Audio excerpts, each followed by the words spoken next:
Here comes Bebbers with the tea. Here comes Bebbers with the tea.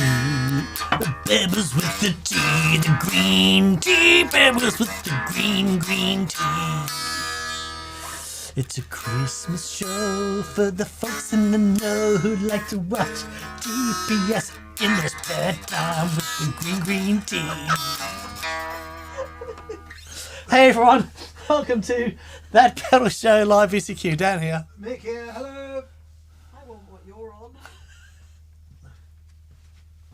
Hope you're all doing awesome. Mick is just fiddling with the controls and I was going to say knobs, but that'd be a bit low bar. Yeah, we're not quite there yet. No, we're not there yet. Give us a few minutes. Rosie's in the house. Yeah. Hey, pretty girl. Let's see if we're live then, shall we? Greetings. Monday the 19th of December on the year of our Gord 2022. It's a week from my favourite day, Boxing Day. Boxing Day. Nice. Yeah.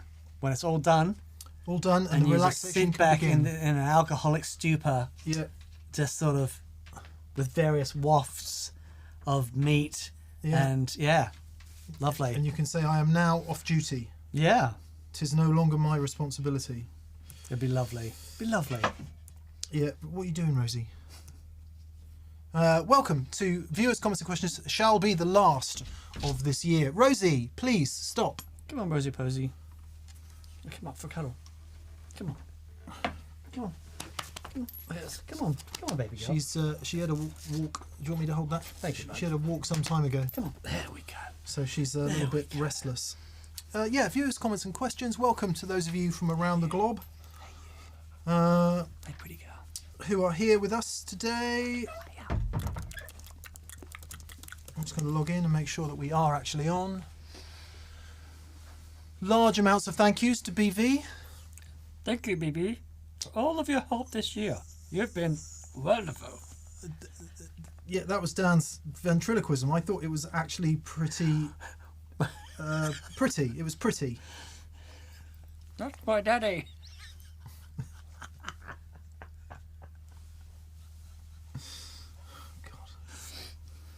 God.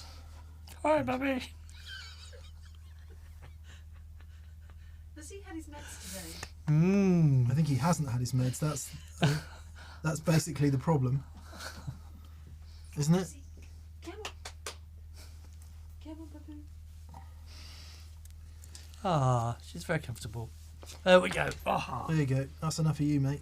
Come on then. Let's go. Let's go this way. Why is it all so much trouble? Because it just means it's worth it more. Is that what it means? Don't know. Reminds me of the Stephen Hawking quote.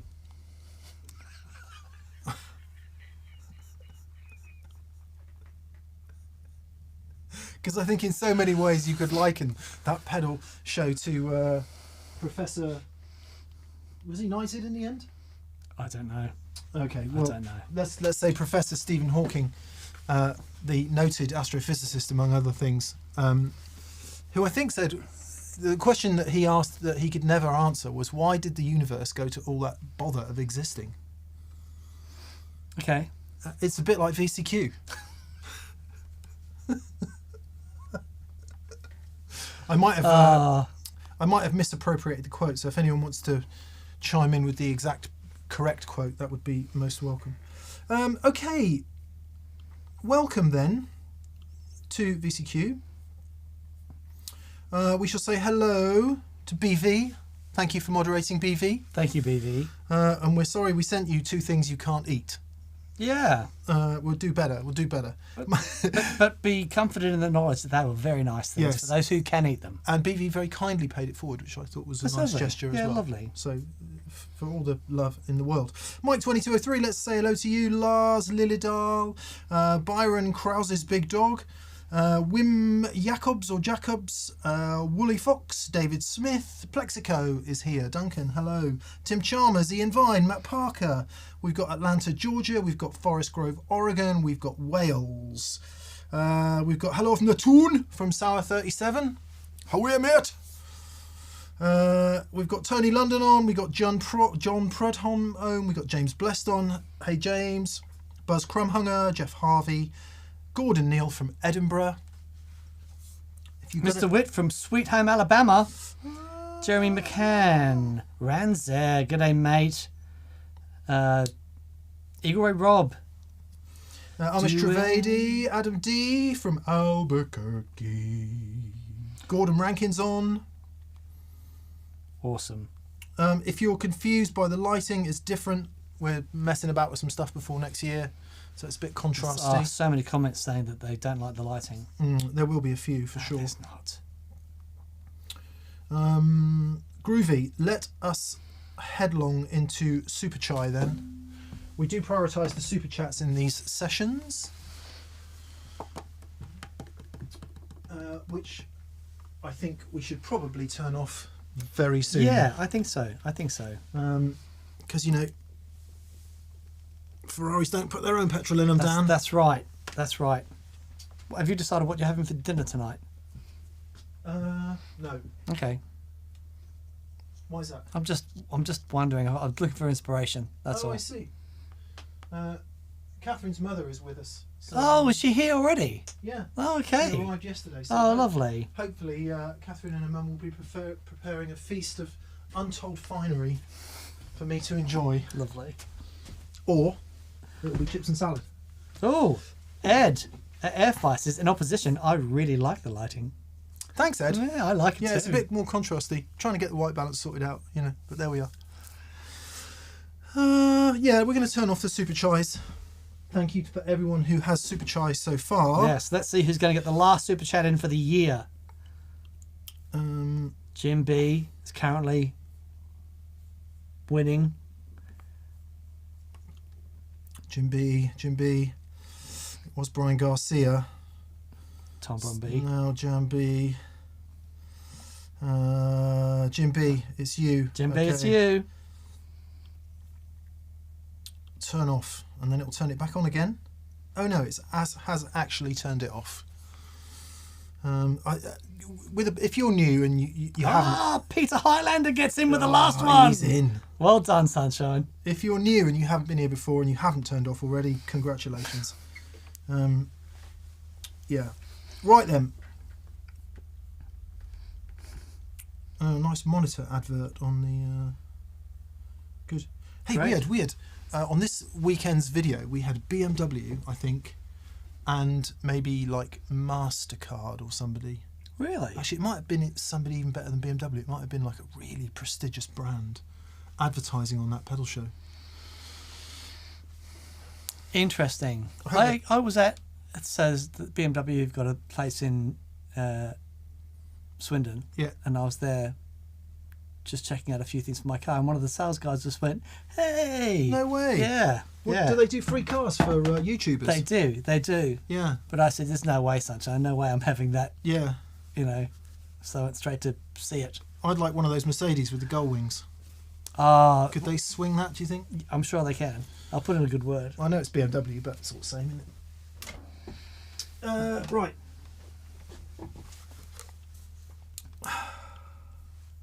So, on to the questions. Looking very buff. Thanks. Yeah. I guess is the only response to that. That's right. Thank you. Yeah. Have you been doing some exercise? No, just walking endlessly, as you know. But that's enough. Yeah, That'll it is. do it. Creates other problems though. Anyway, Plexico, Duncan, and you've been phenomenally generous. Thank you, Duncan. That's very nice Well, of you. thank you, mate. Wow. In first, as always. Hi, DNM. He says the past month was a digital journey replete with full range flat response cabs, modeler, and cables. The tones were good, but it was options overload. It's too many choices, so I sold it all, and I'm awaiting a prototype Z-Rec. Yeah, you are. Well done, mate. Merry Christmas to you and yours. Thank you, Duncan. That is a really interesting thing when... So for me, that's the... If you're doing a gig where you need 10,000... Well, let's say you need a dozen amps or whatever, for a very specific thing, and I think that's where that stuff shines. Yeah. But you've got to know how to turn off the option paralysis button. Yeah. Yeah, I think the fact is most of us want a variation on a couple of core tones, don't we? Yeah. That's certainly I do. There's a video that will be coming out in a couple of weeks' time where Dan and I just have one guitar and one amp, and it's really interesting how no pedals, and how that core tone is just a more or less overdriven version of itself. Right. And I think once you get over the fear of that, then it's so freeing because you've got there's nothing else you can do. Yeah. Therefore, everything you do has got to be from here. Yeah. I mean, it's not going to work if you've got to cover 58 trillion sounds, Yeah. but yeah, nice. Thank you, Duncan, and thanks for your generosity and your patronage this year. Yes, Thank thanks, you very mate. much, and all the time. Iron Wolf 1776 says, "Merry Christmas from the minus 13 degrees C high desert of Idaho." Oh my goodness. I sent you a picture. I got to minus 12 in my car the other day. Yeah, my next door neighbour was telling me it was minus 12 when he was It's ridiculous. in your locale. And then it was got up to 11 degrees in my car today. Yeah, bonkers. There was a 15-degree swing in just over 24 hours. Unbelievable. Yeah, burst pipes everywhere.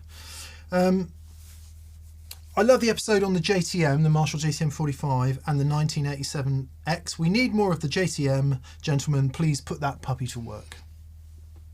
Roger Wilco. Yeah. I don't think there's any downside there, is there? No.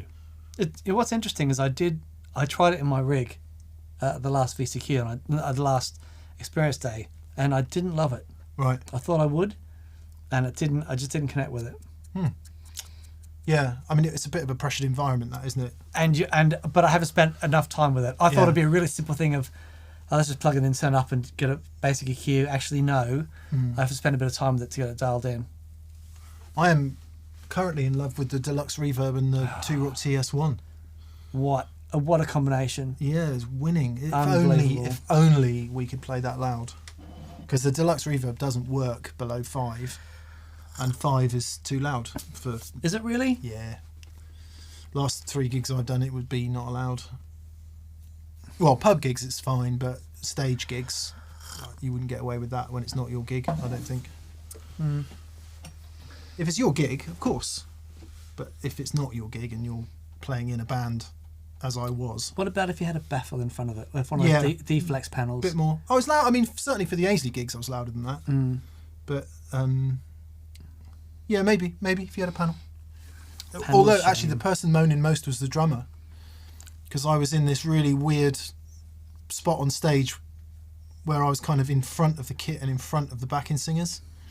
Oh, okay. And there's as much noise comes out the back of that Yeah, of TS1 course. as does out the front, pretty much. So, yeah. Anyway, Steve Mass. Hello, Steve. Hello, Steve. Hope you're doing okay, mate. He says, just wishing the two of you and all the TPS family a 2023 that is better than 2022. Enjoy the holidays, everyone, and we wish you the same, Steve. Yeah, we thank you, absolutely mate. wish you the same. How was everyone's 2022? I'd be really interested as a general consensus. How was your year? I've had some amazing moments and some really challenging moments this year. It's nice to be post lockdown. Yeah. That's been really good. But there's been some amazing things and some big highs and some big lows this year. Yeah. Yeah, I don't know. I've stopped thinking like that. Oh, okay, maybe. Yeah. I just... It's It's only done. now. It's only now. It's only now. Yeah. Rhino Jam says, what kind of panel did Dan just mention as an amp barrier? There's a panel called D-Flex, D-E-E Flex, and it's an angled, actually, it's an angled piece of perspex with a V on it, and you put it in front of an amp and it disperses, and it's really interesting. It stops the beaming effect from being in front of the speaker and spreads the sound a bit more. I'm trying to see if they have a website. Anyway, we're at big retailers sell them. Thomann, I've just discovered, sell them. I'm going to show you a picture. Please, please, please have a picture of one on amp. Reckless Toboggan has just said minus 42 degrees cent here. Oh no, that's just ridiculous. How stupid is this? There's a picture of the panel and it's not. There's no picture of it with an amplifier. Oh no. I mean, that's flipping marketing 101. That is. Goodness me. Oh wow, they're not cheap. No, they're not. They're not cheap. Oh come on, how hard can it be? One of the issues is you actually can't see it because it's perspex. Anyway, check out D-Flex panels. Some, quite a lot of artists, Joe Bonamassa, Matt Schofield, spring to mind, but actually you see them on a lot of stages now. I've just got a flat perspex panel in front of the guitar amp. You see them around drums, you know, wherever a bit of isolation is required. The D-Flux thing is shaped, it comes out from underneath the bottom of the amp, so you just shove it under the amp and the weight of it tips forward, therefore it doesn't require any further support. It then comes up and it sort of disperses the sound upwards while removing that frontward beam. They can introduce some other artifact and weird trebly stuff depending on where you're stood, but in general I've used them at maybe 2 or 3 gigs now and I'm a fan. Especially if you're on any sort of stage where the amp is literally at, you know, ear height. Yeah, right. For if it's on the stage. Yeah, so yeah. Carl Longbottom, hello Carl. G'day, mate. He says, "How are the lads? Hope you're both well. After all these years, I finally succumbed and ordered a flanger, a Cross Devices Airborne. Thanks for everything and have a great Christmas. All the best, Carl." Excellent. I'd love to hear how you got get on with it, mate. Let us know.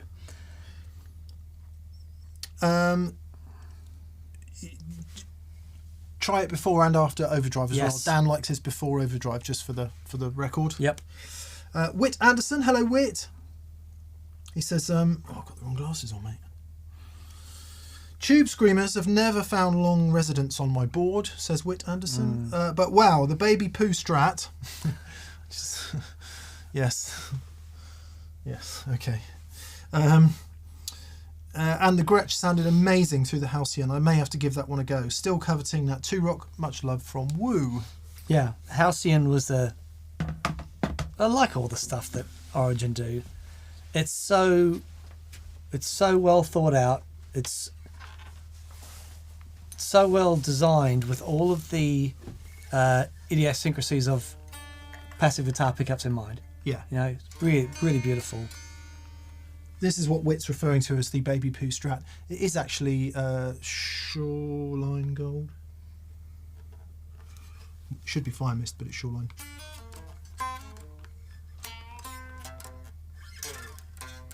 $71, is it? 70. 70, of course it is.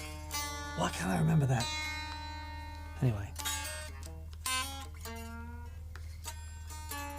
Oh, Todd Roy says, Dan, 2022 was made better by that pedal show. Thank you both. Happy holidays. Cheers, mate. Yeah, a lot of people saying that they had ups and downs. Matt W says 2022 was going to be the year that turned everything around. It was looking great. Okay, yeah. But then he had some problems with his employer, and yeah, lots of. Yeah, It's been a shuffling year. It has. It really has. The COVID hangover plus the economic reality that has followed that has been bad news for people. Yeah. Yeah. It's one of those things that you hear about, but it actually impacts people's lives. Yeah. In a very, very real way. Yeah. Globally. Yep. Yeah. Yeah. I think that's one of the things I love about VCQ on the Monday is that because we haven't done apart from the Andy gigs we did this year, we haven't really gone out and seen people. No, we haven't done any trips or anything. No, and sort of with all this stuff going on, it's really nice just to hang out with all of you. Yes, I concur. Yeah, it's lovely. Chris Quinn, hello Chris. He says, please have antidepressant Dave Gregory back on. and ask him if he's heard Spirit's Love Has Found a Way. It sounds like XTC before XTC. Amazing. He will have heard it. He will know who played on it. He'll know what studio it was recorded in. He will know the gauge of the strings on the guitar that the guitar player used. If he doesn't know it, it's not worth knowing. It's astonishing. One of the most fascinating conversations I've ever heard was sat down with him and Andy Timmons having a curry, and I just sat there and listened to these two go. Unbelievable. Musicologists. We are going to get Dave in because we're going to do a Firebird show. And so Nice. get Dave in with the Firebirds and we'll go through them. Yeah. Beautiful, beautiful human, and I miss him very much. Which reminds us that the impacts of all of that were disproportionate. And I totally agree. Of all the, everything that happened. Absolutely. Some people have done very well, lots of people have done not very well, and a whole heap of people have done not very well at all. But there you go. What can you do? You Yep. can get up, you can do the next thing, and you can help somebody who needs to get up and do the next thing. That's about the best thing anyone can do, I think. Yeah. I'm very much looking forward to 2023. We got to do some work, Dan. So I shouldn't be looking forward. No. What happens when you look forward? It's like, are you looking forward to Christmas? Right, stop looking forward to Christmas. Because what you're doing by looking forward is you're rejecting the current moment. You're saying, I don't But want... can I do both? You're saying, I don't... If you want to plan for Christmas, Okay. plan for 2023, and you give your whole being to that, Okay, but I'm excited about the plans I made for 2023. Is that all right? it's still psychological time. Okay. Yeah, you just got... You Basically, have I to... just suck. Instead of tossing this moment away like a piece of rubbish... But I love this moment. I'm still loving this moment. No, I'm you're just not. You're not. I'm just ever present with all You're the not, moments. because you're going, I can't wait for it to be 2023. I want it to be 2023. No, 2022 was so bad. No. I am hopeful that 2023... Hope's not going to get you anywhere. It's like Yoda. There's no try. Do or do not. There's no point hoping. Okay. Hope's a waste of time. Okay. Do or do not. Okay. So, In the moment that I'm now living in the current present, I can imagine a future. stop thinking about it. The more you embrace the conscious presence of this moment, the better your conscious presence of the future will be. Okay. Because there is no future. There's only the conscious presence at that moment. All right.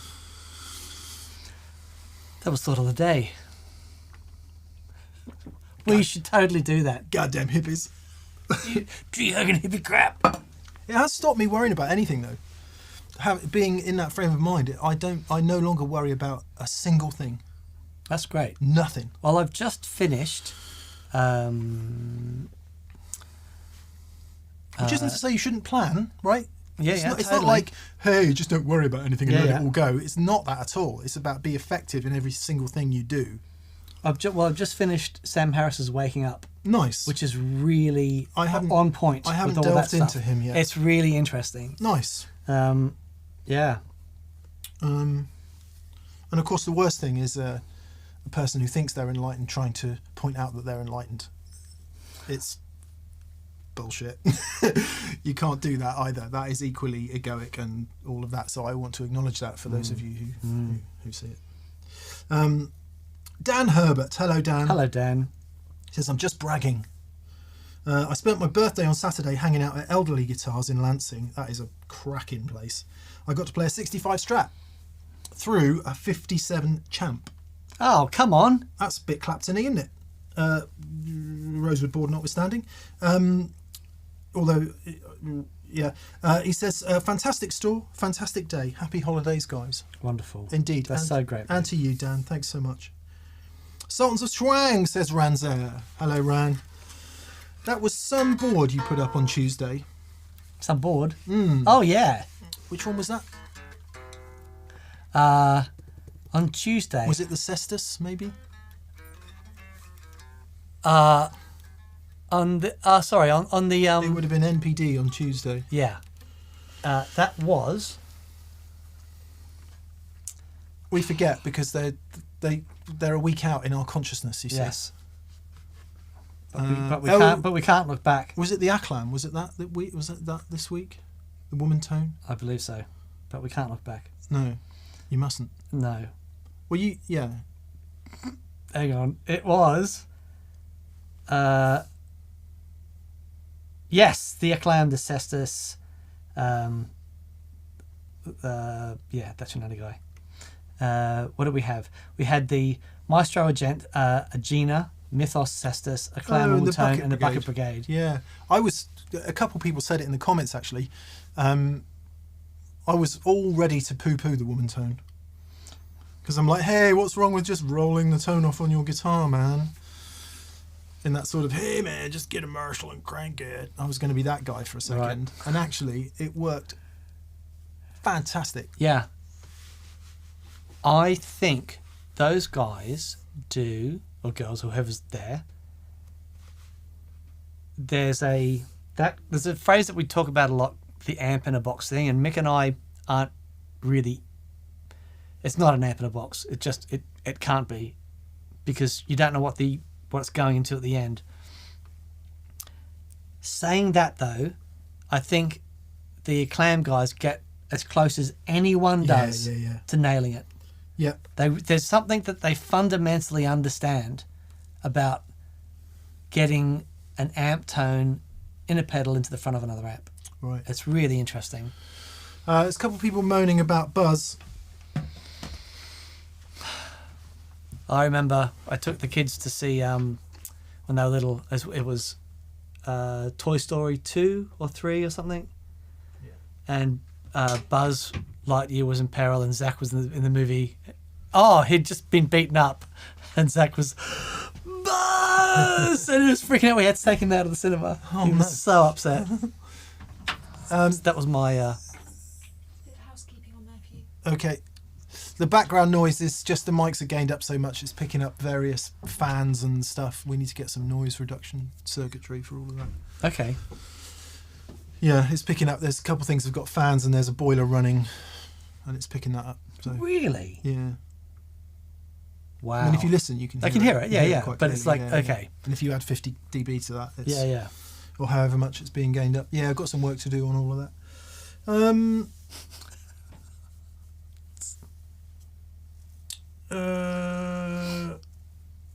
Dave said the woman tone was excellent. Still very brave to name it that. Absolutely, I agree 100%. Because of The connotations of it. because you're saying this is the Clapton sound, Exactly. or And that's because it's currently not PC to No. call something that. No. Because I think that might be what Dave means, but I don't think so. what do you mean, Dave? Do you mean because of it says woman, or because it's saying it's Clapton's tone? No, I think it's saying a big thing, saying this is Eric Clapton's tone. Yeah. I think you got to have some cojones to put that on a pedal. Yeah. And I think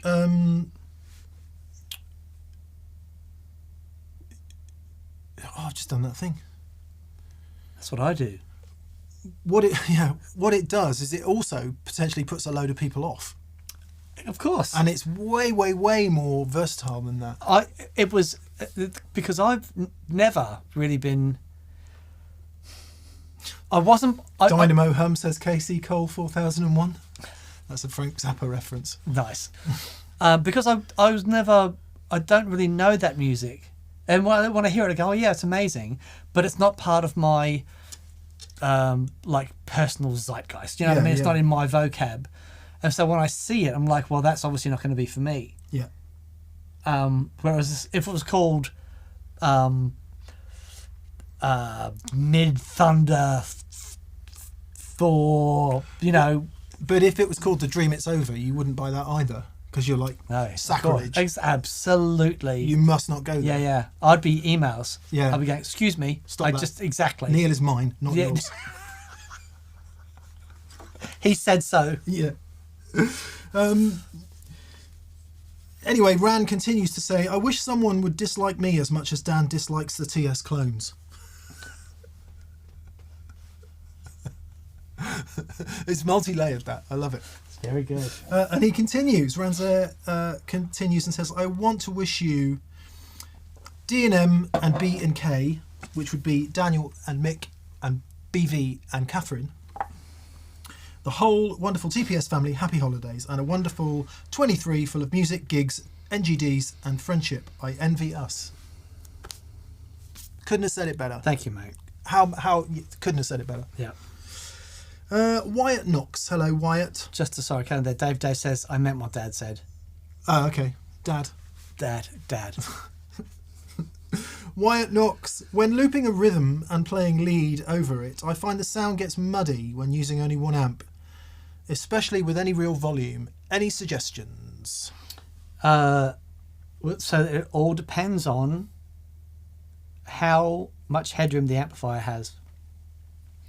I think a lot of people with an amplifier's got a bit of headroom if they're looping in their room or whatever, and the amp's got headroom for days. It's never a problem. But if you're on a loud stage and you've got your amplifier to a point that you like it and you try to loop, then it's really, really challenging. That loop, more often than not, takes up so much of the capacity of the amplifier. When you try to put something in it, it's really tricky. Lots of people who do it, who use a lot of looping live, will have a separate amplifier just for their loops. Yeah. It's that thing. It's gain staging. It's a challenge.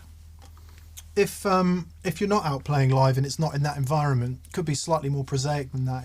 If you're doing it at home, for example, and you've got your guitar, the looper, amp, and you play a rhythm part and you're playing chords, and you play it and you loop it, that's pretty loud if you don't change anything about the guitar or the pedals. So by the time you come to maybe do a single note line or some simple lead over it or some very complicated lead over it, the rhythm's too loud. Now most loopers will have a volume control on where you can turn the rhythm loop down. So first step, try that. Play your rhythm loop in, set it to loop.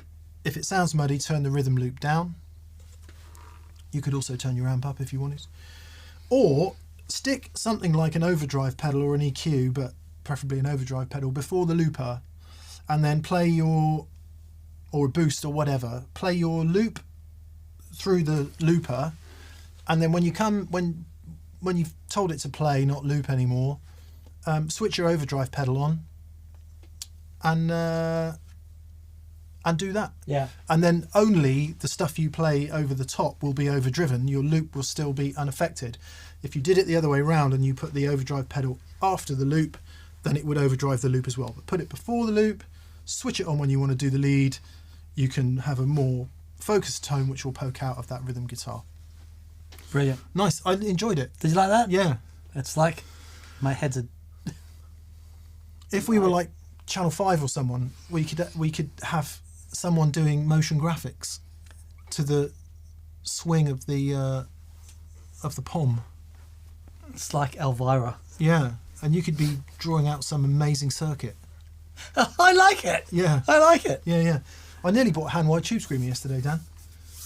And you didn't because? Just as I was about to hit buy, I was like, what am I doing? But I think after Friday's video, I think I'm going to get one. Let's put this on the table. Okay. Take it home because I'm experimenting with something.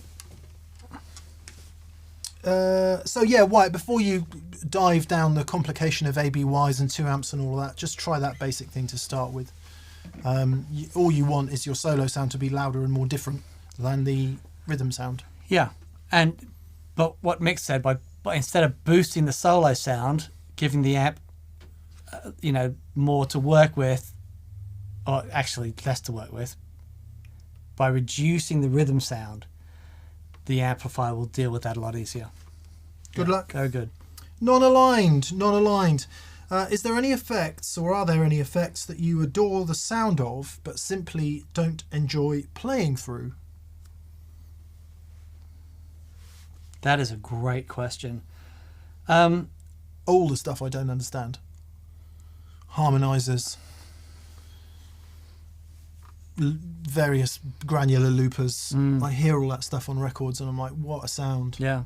And I think it's just about time in, isn't it, really? That's it. I'm sure we could learn these things. I guess it's that thing. It's like, okay, I can sit down with an overdrive pedal and an amplifier and I'm going to use that for so much of the music I'm going to play. But for me to invest all that time to get to grips with granular looping, I'll be lucky if I used it for 15 seconds in a set. It's that, how much time are you willing to invest? But if what I'm doing is creating, lots of atmospheres and that sort of stuff, then it is worth the time. I went and saw The Cure. Yeah. And messaged Reeves, who's the guitar player for The Cure, and he's going to come on the show. Oh, cool. Reeves Gabrels. Reeves Gabrels is coming on the show. I didn't realise he was in The Cure. Yeah, Nice. He's in The Cure. He's been in The Cure for years. Yeah. Because he did some stuff in the gig that blew my mind. Yeah, yeah. So he also used to play for David Bowie. And it was like, there's some textural things that he was doing, which was just phenomenal. And he had 3 hi-wats on stage. And it was really, really special. That's nice, nice to hear. So we're doing it back and forth, trying to work out a date, but it's going to come on. Oh, that would be really cool. Yeah, he's amazing, man. I've known him for so long. He actually came to one of my gigs years ago. I was playing at the Redback in Acton, and he popped in. Nice. It's lovely guy. It'd be nice, with all due respect to all our blues rock friends, and obviously that is the sort of genre that's closest to my heart. It would be nice to have some guests who are outside of that world. Sure. And he would be a great way to kick that off. Yeah, he's amazing. Yeah. Where I can just do more listening and less talking. There was a question here in the regular comments which I had, and I have now lost it. Oh, it was from Rob Mayo. Hello Rob, he says, love the show guys. I put my preamp pedal, the Benson preamp, after my overdrive pedals, a Tube Screamer and a DS2, and it seems to sound better. In theory, should this work? Absolutely. Yeah, that's the way I'd do it. Yeah, absolutely. Again, it depends on, it's not so much the pedal, but how you're using it. And then on how that's going to the amplifier and how you've got the amplifier set. It's all gain staging. Everything comes back to, think of being in the now. There is no history, there's no past. There's only the now. Gain staging is that. There's only gain staging. Everything else is a lie. Everything else is psychological time. There's only gain staging. Yeah, I mean, if you think, it depends what you want the preamp to do. So if you think about a guitar amp, for example, the preamp would come after your pedals, because your pedals would be on the floor, the preamp's in the guitar amp. If you're using one preamp to push another, so I don't know, Electro Harmonix LPB or some other kind of preamp that you want to use to push the front of the amp, then by all means do that. What tends to be the case is if it is a proper preamp and it's got plenty of mumbo on top, it will just completely overload the pedals. It will be too much for the pedals to kind of deal with in any sort of sensible fashion. So much more sense to have them first, in our opinion. Certainly when I use Simon Jarrett's valve pedals as my preamp, I'll always have my whatever it might be, Tube Screamer, Klon, distortion before that. Yep. So yeah.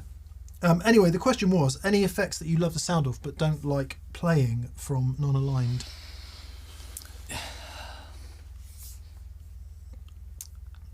I mean, like, when I hear you play with a Tube Screamer, it's one of the best things I've ever heard, and I just can't do it. But that's because I play a Telecaster. If I play the Strat, then it'd be different. But I don't connect with the Strat the way I connect with the Telecaster. So, I mean, and there's lots of those things. When I hear, I guess, I mean, similar to you, when I hear massive textural things, unless I really understand what's going on, I find it difficult. And it's time in, isn't it? It's experience doing it. Yeah, exactly. One of my not so secret pleasures is like proper, I don't know even what you would call it, like hair rock from anything from, I don't know, Warren D. Martini or the David Lee Roth record where he's on the front, Eat 'em and Smile, Satchel, that kind of Yeah. high octane rock guitar playing that isn't metal. Yep. And I love that. I would love to be able to do that stuff, but I'm so far away from it in terms of the technique required and the tone, actually, because it's a very specific thing. You know, hear Phil X play that stuff, and it's an arresting experience. Yeah. Yeah. And I absolutely love that. You know, from Van Halen through David Lee Roth era, Vi, and then on to a lot of that hair. It's called hair metal, but I don't see it as metal. I see metal. For me, it's still rock. Sure. It's that thing between glam and sort of hard rock, isn't it? It's just sort of, for a specific place. I have a theory on it, which is probably a bit offensive to metal. So it's like rock has swagger to me, and metal doesn't. Metal is Straighter. metronomic to me. Yeah. Okay. Interesting. And doesn't make me want to take my clothes off and get drunk, whereas rock does. Okay. Yeah. That's just the truth of the matter. Yeah. Yeah, and you're allowed to like what you like. Exactly. Single songwriter says, Dan or Mick, are there any Les Pauls in your collection? I'm not sure if I've ever seen you guys play one through your studio. What? Yeah, I play a gold top most weeks. Although, to be fair, that has been in the last 2 years, which isn't here. No, and my Les Paul isn't here either. Just which to prove it. Mine's at home, actually. But yeah, mine is an R8 Lemon Burst. yeah. If you watch any of the videos from the last 3 or 4 months, you'll see a Les Paul crop up somewhere. We usually start on the Fenders. Yeah. Fender is home. Yeah. But we do try and include the other main food groups as much as we can. Yeah. It's really tricky, certainly for me, if there's a sound that we're messing around with that I connect with on a Telecaster. You're much better at this. You're much better at going, yeah, that's great, so let's try this guitar. Whereas I'm going, oh, I just want to play this. I don't want to go to any other guitar. I want Telecaster. But you're much more disciplined with that.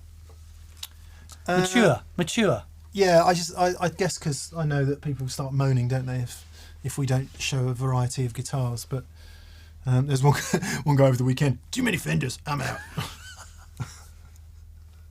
Okay, great. Yeah. Merry FXmas to everyone, says Eagle Ray Rob. And Rob, your generosity is astounding. Thank you, sir. Oh, bless you, That is mate. very, very kind of Yeah, you. thank you, buddy. He says, I've learned so much from the great questions you legends have explored. I own some fantastic equipment as a result of what I've learned. Most importantly, I've never enjoyed playing as much as I do now. You helped me find my tone. That's amazing. Thank you, Rob. That's very kind of you. And again, thanks for your generosity. I have learned something over the weekend it's a really simple thing, but has the potential to completely change the way I play. I like those things. Yep. And it'll take 30 seconds. Go You on. ready? Yeah. Practicing on the weekend, doing this. And then I went like this. Stand up straight with your shoulders back. Posture. This, you can't breathe. Your body can't function properly when you're like this. But like this, I saw somebody on Instagram did a tapping lick, right, which was 10, 13, 16. So you go.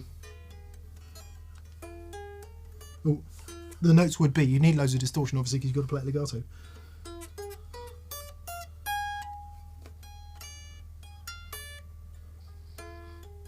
so when you, what's it called? When you stack minor thirds? Is it diminished? Exactly that. Fully diminished. But it's kind of, it's quite neoclassical sounding, isn't it? Yeah, yeah. And I thought, oh, I'll have a go at that. About 3 minutes later, I'm like, ah! Because I'm just doing what you said. Right. Which is like, I mean, for a start, it's a bit of a stretch, 10, 13, 16. Yep. So you kind of have to be like this, really. And then I realised why all our technical guitar playing friends have got RSI. Yeah. And Absolutely. I then thought tapping's not for me. And yet you're really good at it. You're annoyingly good at it. I'm really not, Dan. No, no. Here's the thing, right? When you do it very infrequently. But when you do it, as you do when you play, you nail all the notes. There's no fluff. And I've noticed this as I'm doing this Eric Johnson thing at the moment, where I'm looking into what he does. And in actual fact, when you break it down, he's not playing shred fast.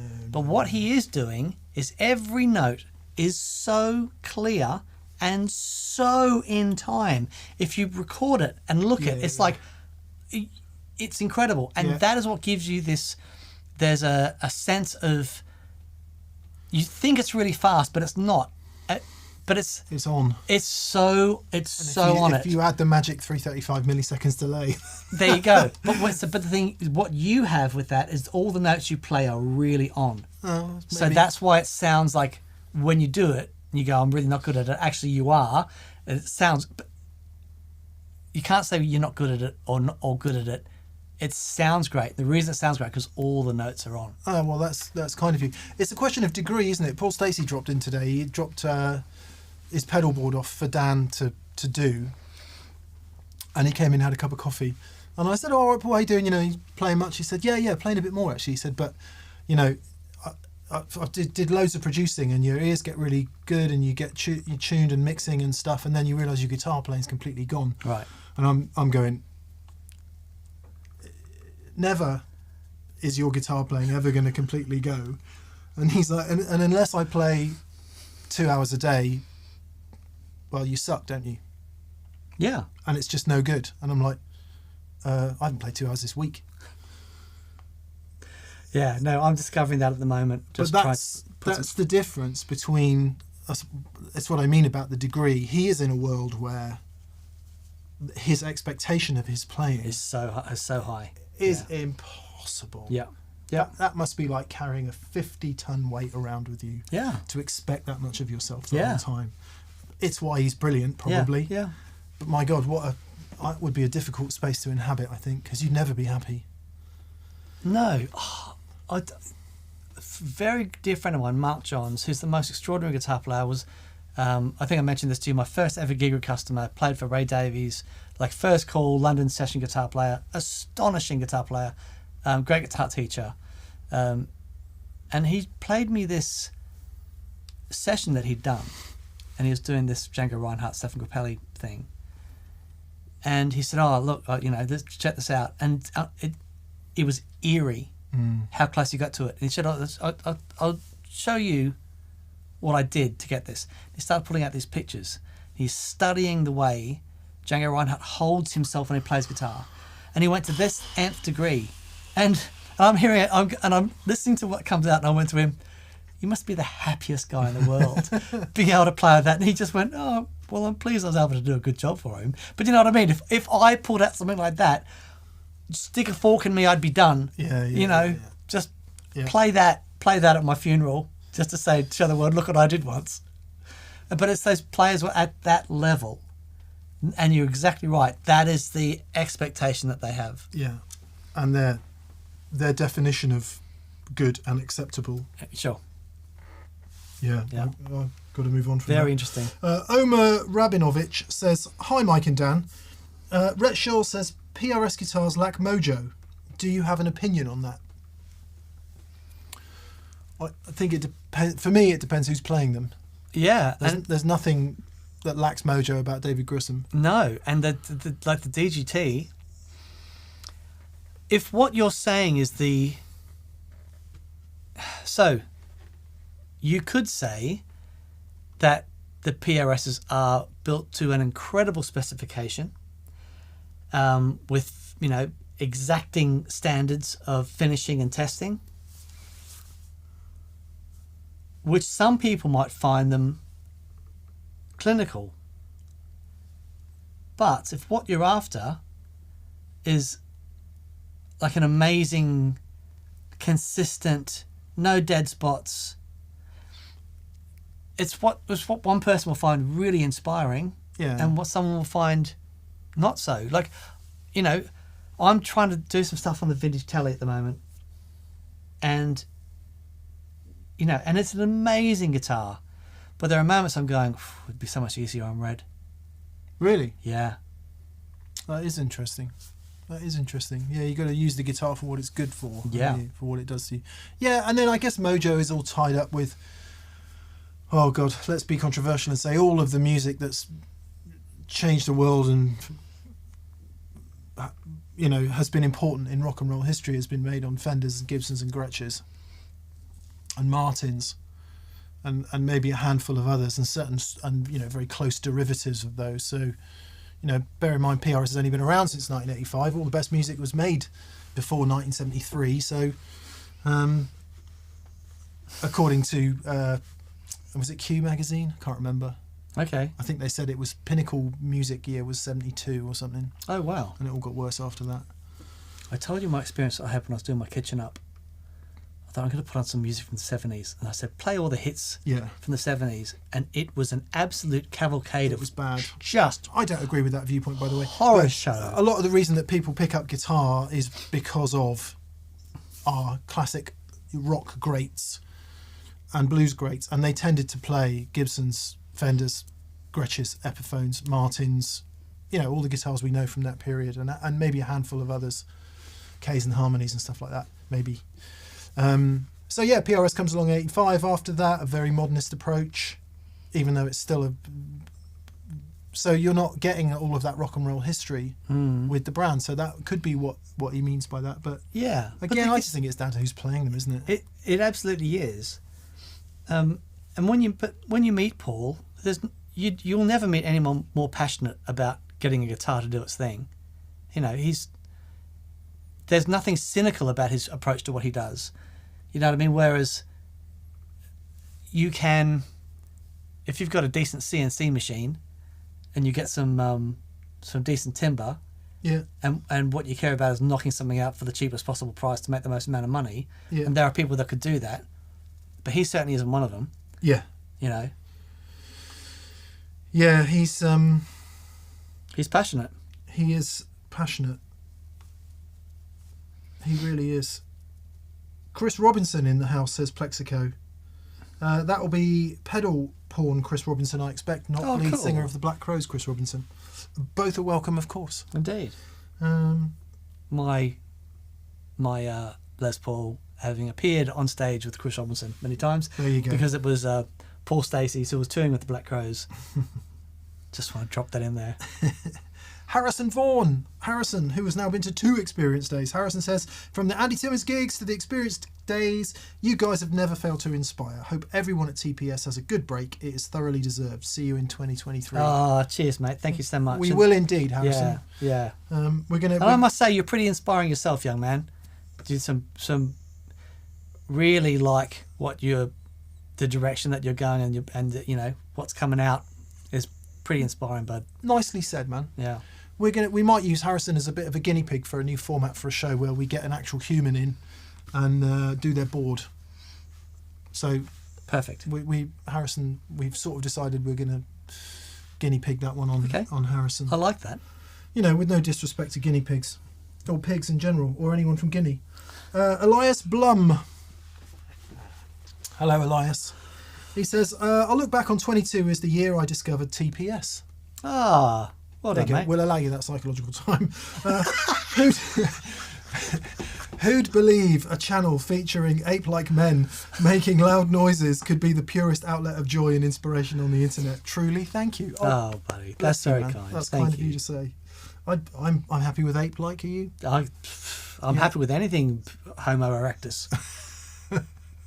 I don't think they're Homo erectus, are they? They're Homo sapiens upright, isn't that right? Well, I think Homo erectus was a distinct species of human. I'll take it. I'll take it.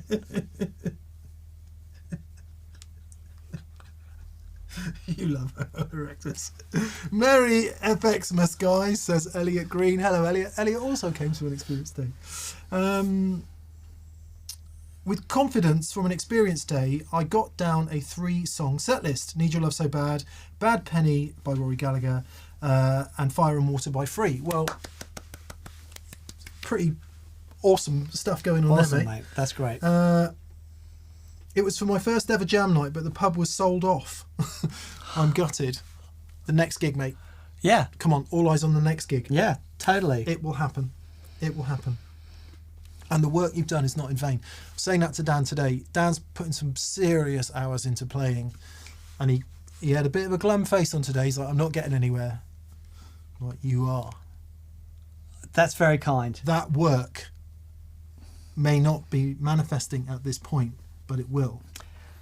And that, Daniel, is a great example of why the present moment is much preferable to psychological time. Okay. Because the present moment says, I'm playing the guitar and I'm going to play the guitar. And I'm Right. going to give all my focus to playing the guitar. The minute you go, but I'm not getting anywhere, that's But what if you're projecting to playing the guitar future. and I'm going, I suck? That's Psychological time, or is Yeah, that in the yeah. moment? No, that's psychological time. Okay.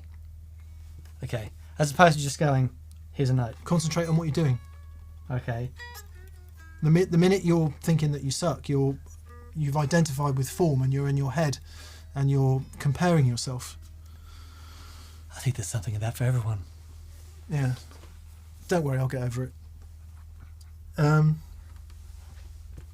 No, it's important stuff though. Because I reckon. But the kicker is when you compare yourself to a goal or a, yeah, or, absolutely. you know. Yeah. Comparing yourself is the bit where you go, of course you need something to measure yourself against if you want to measure yourself against something. Okay. If that's important to mark your performance. But I think it would be much better to, a bit like the Atomic Habits thing, where, you know, wanting to win the Tour de France is not going to win you the Tour de France. Okay. Being the person who does stuff to win the Tour de France. Doing what Tour de France winners do Right. is going to That's gonna at get least there. give you a shot. Okay. So, Very good. and then all that focus then becomes a method of things that you do in order to achieve it, not focusing on the goal. Yes. The goal will take care of itself, Indeed. which is easier said than done. Indeed. Mr. Tim Lurch is in the house. He says, thanks Mick and Dan for making my Monday morning toast and tea a wonderful time. Hope you all have a great holiday time and happy productive 2023. Thank you, mate. And thank you for hanging out with us this year and for the amazing lessons and videos you've sent us. Yes. It's been incredible. I marked that today, Tim. I haven't had a chance to get into it, and I've promised myself that with some spare time I have over the holiday period, I'm going to get into that video you did It's very cool. with thanks. That's pretty cool. Yeah, That's it is. pretty cool. It's extremely cool. Extremely cool. As far as psychological time is concerned.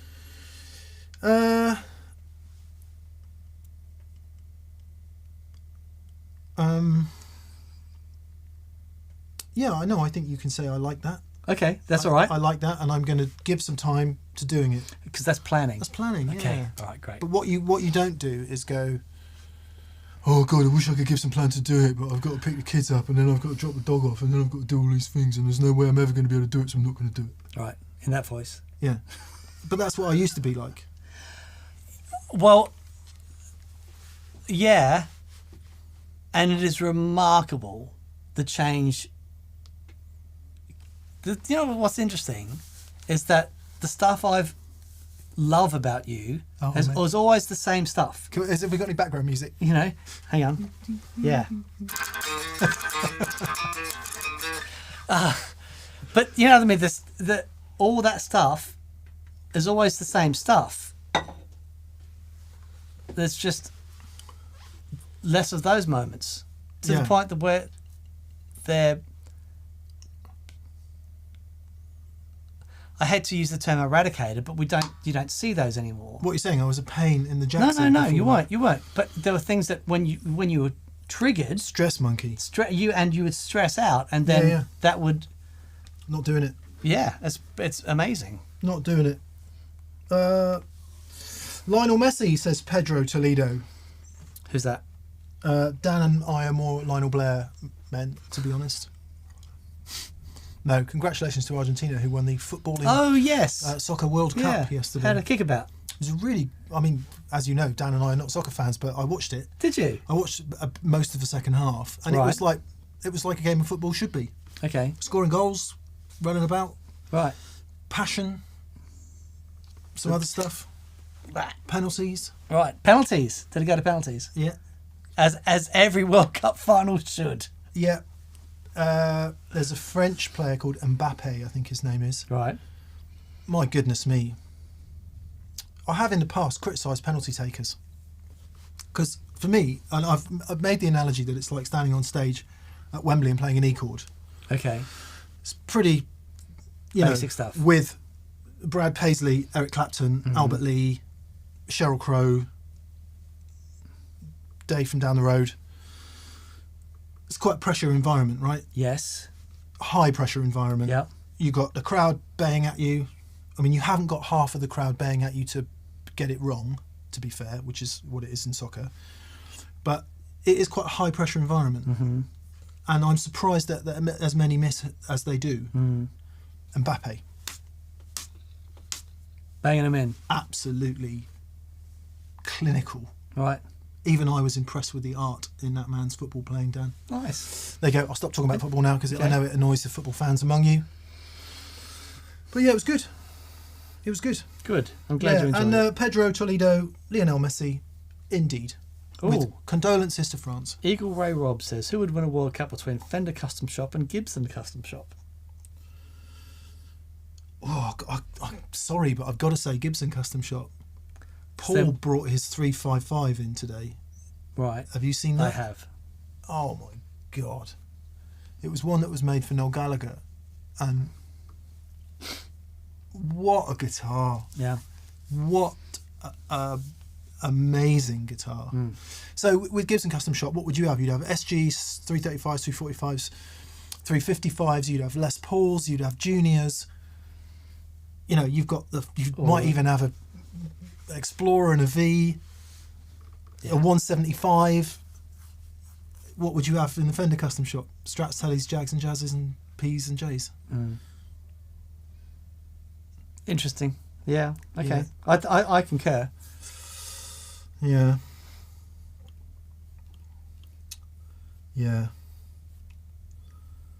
Yeah. Yeah. Yeah. Yep. Dave Johnson says apparently the DB level at those matches was around 130. No. Have you ever been to a football game? Not a proper one. Right. I went to one when I first got to the UK. My brother-in-law took me. We weren't married at that time, but so like 20 years ago. And I've been to lots of sports stuff in Australia, and the crowd gets loud. But the UK football fans, it was sometimes the roar would just be absolutely incredible, and could get sometimes there was a sense of malevolence behind it, Yeah. which is like if you've ever been playing in a pub in the UK and you get half a dozen inebriated football fans in and they start off a chant, and it takes half a dozen of those guys to start a football chant. It's like, oh, it's really full on. Yeah, I mean, it's...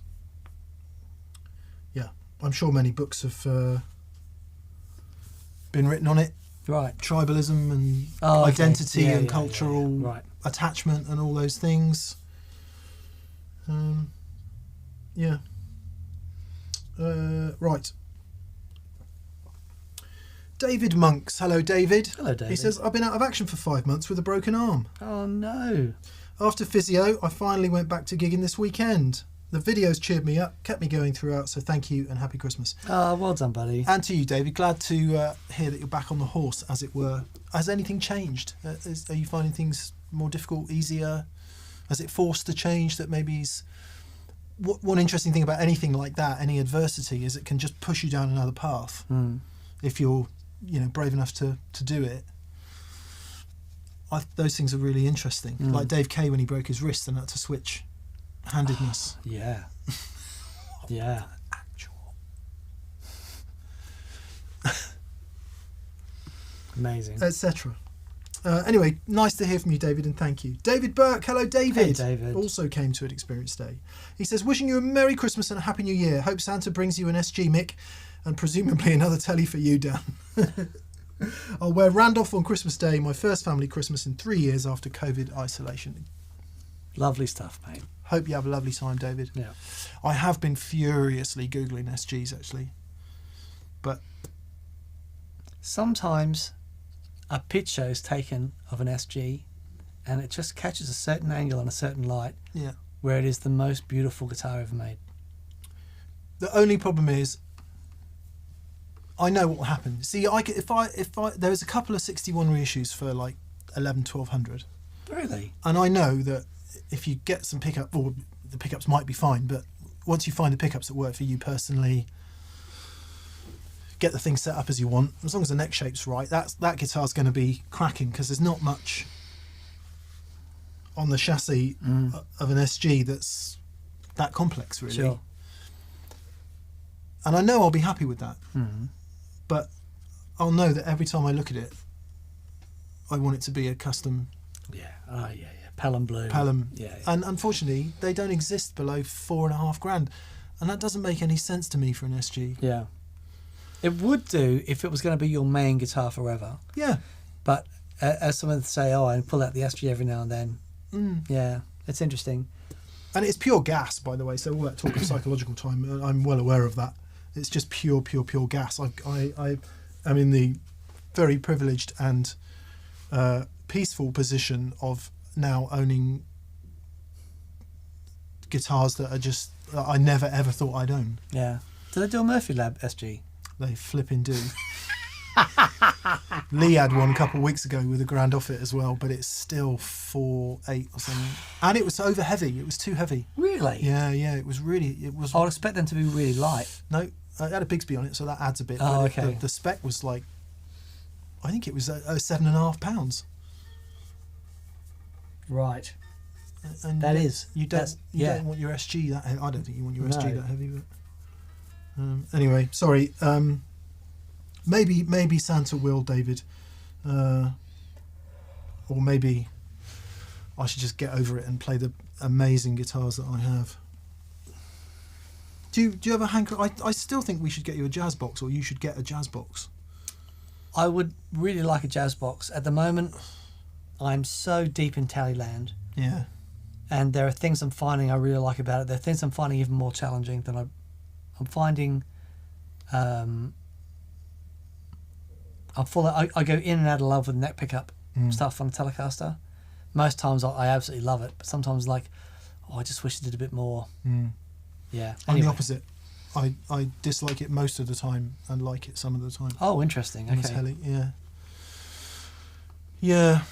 Anyway, sorry. There we are. Not concentrating on the moment.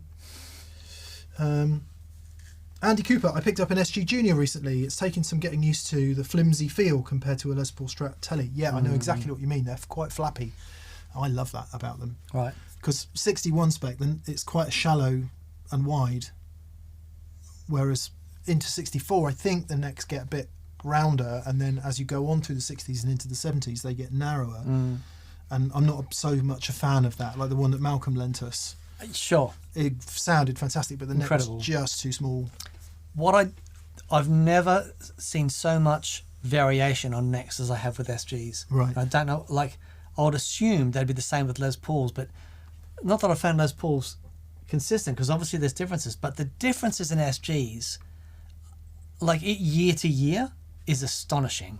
Yeah. Yeah. I wonder if that's because it's such a simple design. Anyway, Jeff McCurling, Merry Christmas, my friends. Hello, Merry Jeff. Christmas to you, Jeff, and thanks for being here this week. Bob Miller says the Kirk Douglas signature SG in Inverness Green is the one you want. The custom thing, because of Jimmy and because of the white custom, that is what got me going on SGs. But all the customs I've played, I cannot stop hitting the middle pickup. Right, okay. I can't, because that's where I pluck most of the time, and I just keep hitting the middle pickup with my picking hand. So, but I totally agree. What a fantastic thing.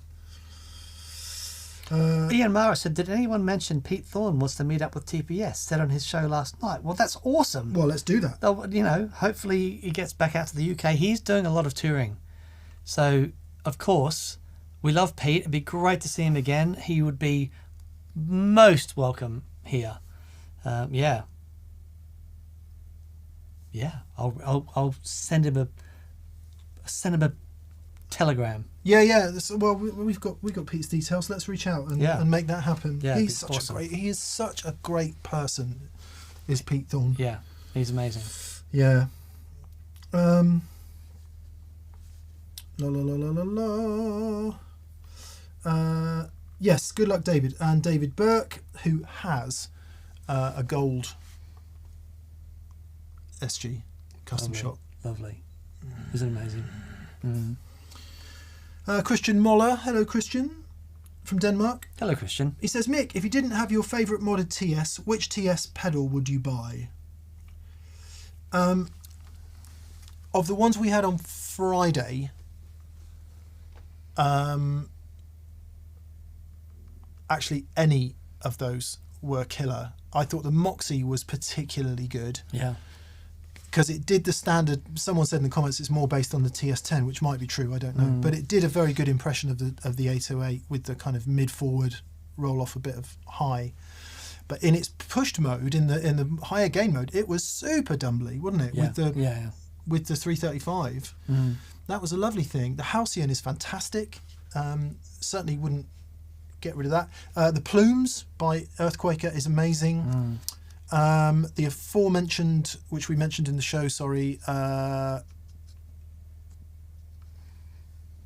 broadcast, Hudson Sidecar is astounding. Yeah. But you know what? If you don't want to spend loads of money, the basic Ibanez TS Mini is excellent. It really is excellent. It's brilliant. Failing that, my other favourite one is actually my Analog Man modded SD9. Oh, nice. OD9. Sorry. Yeah, the Maxon one. Yeah.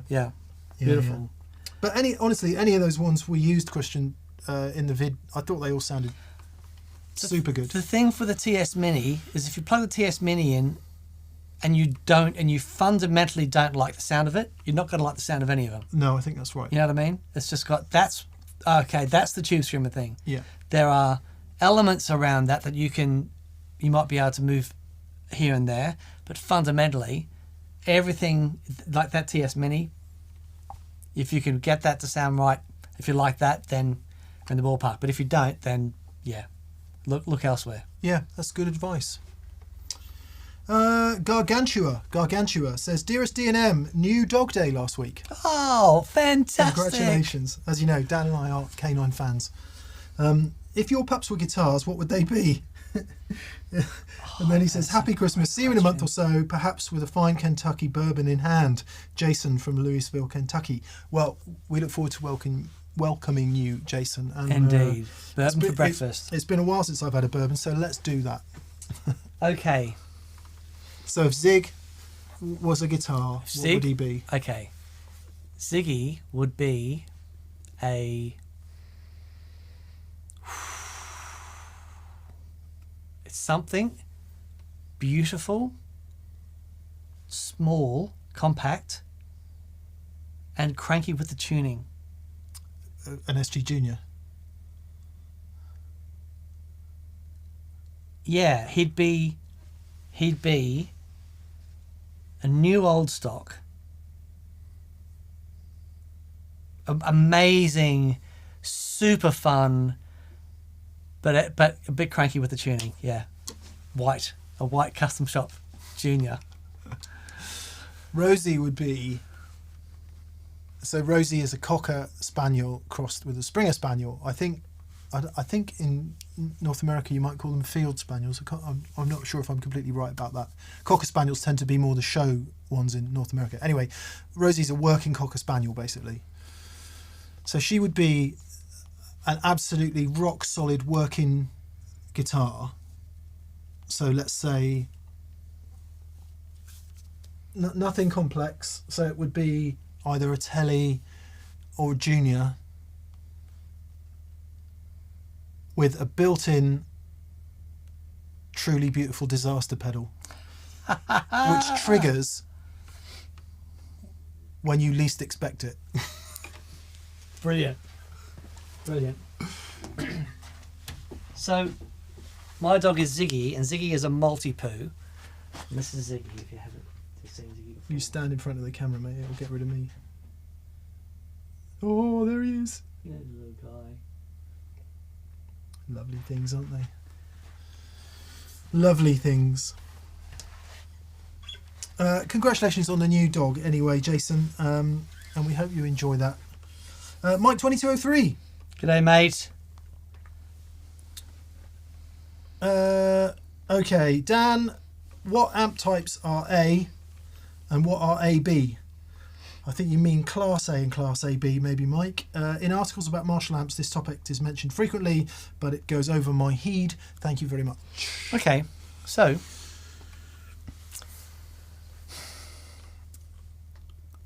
there is some contention over which is Class A and which is Class B. Basically, in my understanding, a true Class A amplifier is when a single valve is responsible for both the push and the pull of the waveform. So, like a single-ended amplifier. So lots of people refer to Voxes as Class A amplifiers, and it might be that you can bias them, but so basically you've still got a Class AB amplifier. You've got your phase inverter, right? Your sort of goes in the phase inverter, and then the positive side of the wave. Push-pull in it. It's push-pull. So the positive side of the wave is amplified by a valve or a set of valves, and the negative side of the wave is amplified by valves, and that tends to give you a lot more power than the standard Class A. There you go. So there's a positive, your positive and your negative, which is amplified by, you know, in a push-pull thing. But in a proper Class A amplifier, the whole cycle is amplified by one valve. And what happens in a Class AB amp is at the point where it crosses over, here, you can get crossover distortion. Yes. Which introduces a different kind of harmonic, I think. So it is said. Yeah. Needless to say, all of my favourite amps are Class AB. Yeah. Because there is this, it's a bit like True Bypass, man. Saying Class A is a bit like, you know, what, Class A drugs. They're the best ones. And it's not necessarily the best. Now, you will also hear Class A used a lot in electronics in general. And it's certainly that starts to become important with certain studio gear and signal path and all of that. In some way to do with what Dan mentioned, which is phase, because you want the phase to stay the same through certain studio electronics, I think. Right. I don't know. As you can tell, I don't really understand it. So it would be wrong to say that, you know, Class A is better and Class A isn't so good. You get more efficiency, more power out of Class AB. That's exactly part of more why efficiency. why it was developed. And most of the amps you know are Class AB. Mm-hmm. Yeah, absolutely. So yeah, I wouldn't get hung up on it, Mike. It's certainly I've never chosen an amp, pedal, or anything else because it's Class A or because it's Class B. Yeah. AB. Yeah. And I guess the thing is not to get confused with cathode bias as opposed to fixed bias.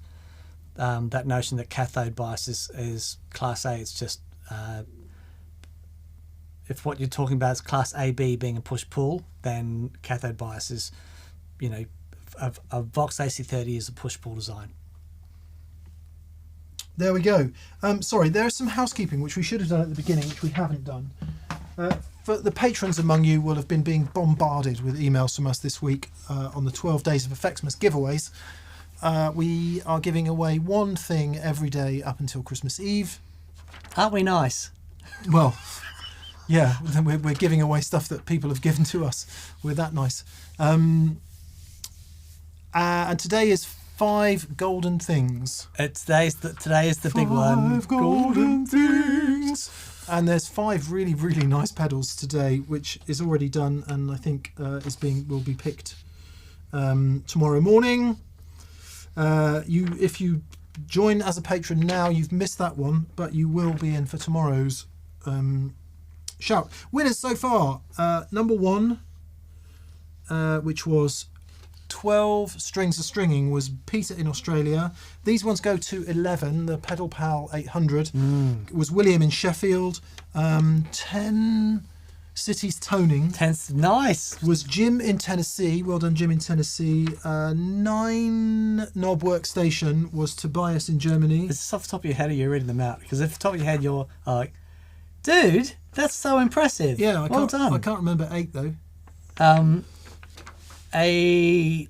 Stage Phaser is out. Brett in Baltimore, and 72 Fuzzy was Ben in Surrey, UK. So congrats to everyone who's won a new pedal. Tomorrow, Origin Effects Halcyon. Wednesday, Boss RE2 Space Echo. Thursday, Jam Pedals Fuzz Phrase. Friday, the PRS Angelus SE40A. Acoustic guitar.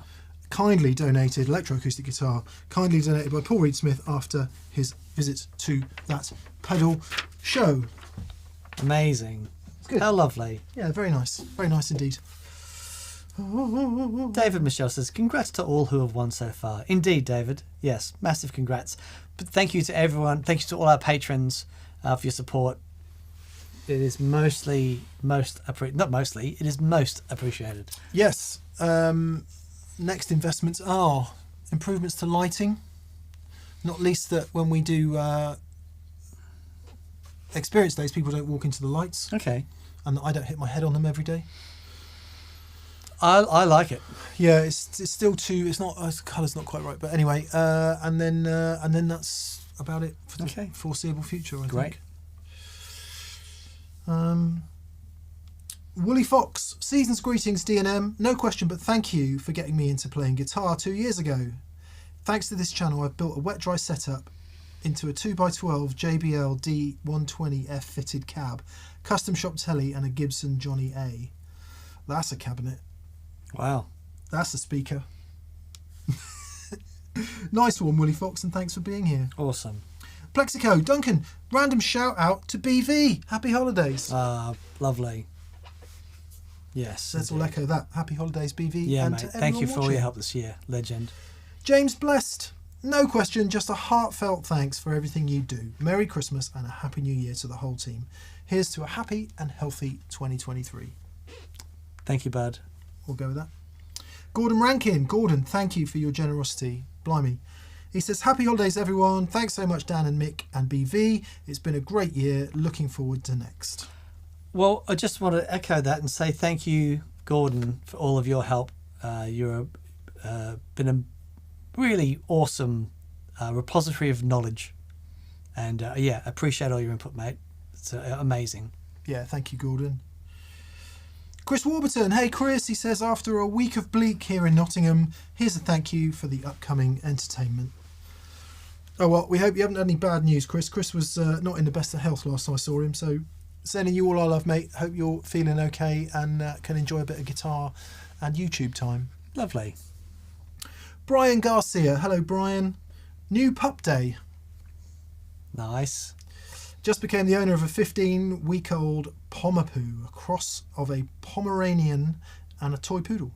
Wow. I will raise her right, exposing her to all the always amazing TPS brand of edutainment. Happy holidays, D&M. Thanks for all you do. That's lovely, mate. Thank you. Good luck, Brian. So one thing that I didn't know, I should have known, but poodles are working dogs. Right. And the cross, because Ziggy is a Maltipoo, so cross of the Maltese Terrier and a poodle. Mm-hmm.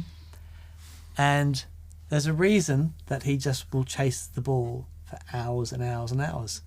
And he wants to work. He wants to work. Yeah.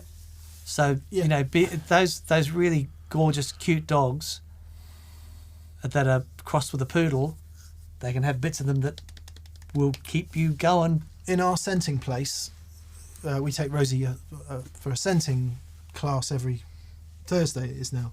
And we do an hour of her doing like what they do in airports, looking for things. Search dog kind of deal. And Rick, the guy who runs it, has got posters and stuff up on the wall that say any dog, any age, can be trained to scent. Amazing. And it's this thing where, you know, you think only spaniels or labradors or the dogs you see can do that kind of work. But he's like, no, any dog, any dog. I mean, sure, some dogs might be more predisposed to it, but he's up for giving all dogs a bit of brain time, Right. to be able to do a bit of work. Yeah. And it seems to make him happy. Good luck, Brian. Yeah, good luck, mate. I've got a bit of PTSD from the puppy days, I have to admit. Yeah. Nevertheless, we still talk about doing it again quite frequently. Really? Yeah. Man. Must be like having kids, isn't it? Why would you do that again? But everybody does. So, Brendan attests, with Mick searching for an SG to complete his electric collection, what would be the essential list of iconic acoustic guitars? Or can acoustics be a one and done thing? No, they can't. Merry Christmas and thanks. Yes, Merry Christmas indeed. One and done for me. One and done for Dan. But so Dan's guitar is interesting because it is often said, right, rewind. The 1800s comes to a close, and in that time guitars were small bodied and generally had some kind of, I don't want to say gut because they weren't necessarily gut, but plasticky, nylon-y gut type strings, not steel strings. Very small in the body, and obviously they come from all over the world, very different types. The acoustic guitar as we know it morphs into the acoustic guitar as we know it in the early 1900s, largely thanks to C.F. Martin, who comes from Markneukirchen in Germany, moves to America, sets up shop there. The violin makers there said, you can't be here, we don't want any of those guitars made here. Really? Get out, basically. It's part of the story that Chris Martin told me. Anyway, and then what happens is it goes from this ladder braced thing. So if you look at the top of the guitar, just imagine this is an acoustical guitar, not a semi-acoustic. The braces on those sort of, and on classical guitars still go that way, right? Oh, and yes, they of course. they do on some archtop jazz guitars too. Martin comes along, more volume is required, right? So the bodies get bigger, they move to the steel strings, and in so doing it exerts more pressure on the bridge area, and therefore they need to find a new way to brace the top to make it stronger and sound good. So they come up with the X brace, which crosses just behind the sound hole, and then a few more braces up here. And that's early 1920s, I guess. And by 1929, we've got the Triple O and the Dreadnought. And those two guitars are what we think of as the archetypal acoustic guitars. Mm. So the Triple O, or the Triple Aut, as they call it in the US, curvy shape, slightly smaller body. Get me inches right. Might be 15 across the lower bout, something like that, 15 and a half, something like that. Dreadnought is bigger, not so curvy, deeper. The rest is history. Mm.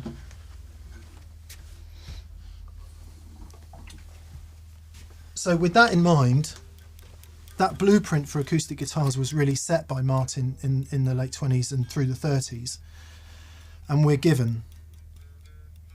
So the reason it's called a triple O is because there was an O, a double O, a triple O, and there has been a quad O as well. And Really? they all get bigger, but still quite curvy. So the O is basically your parlour guitar, Right. quite small. And then by the time we get to triple O, and the reason of this long history lesson, one variant of the triple O body size was the OM, and the OM is a triple O body size with a longer scale length. So typically a triple O has a 24.9 inch scale length, and the OM has slightly longer, 25.3 or 25.4, I think, something like that. Your memory for detail is extraordinary. I've had to write about it a lot. And it is said, eventually getting to the point, that the OM is the ideal all-rounder acoustic guitar, Okay. because it has enough body size and depth Mm. to have enough bass to strum. Yeah. It has balance and poise and all of those things if you want to finger pick, and the longer scale length gives you that sort of, it's always referred to as piano-like note separation. Right. Obviously, everything else depends on how the rest of the guitar is made, whereas the shorter scale length can be chewier. Now, these things are all generalizations because they're examples of smaller guitars being used to strum and bigger guitars being used to pick, of course. But the OM is largely regarded as the ideal all-rounder. Now, Dan's guitar is basically an OM but deeper, isn't it? Yeah. It's a technical going.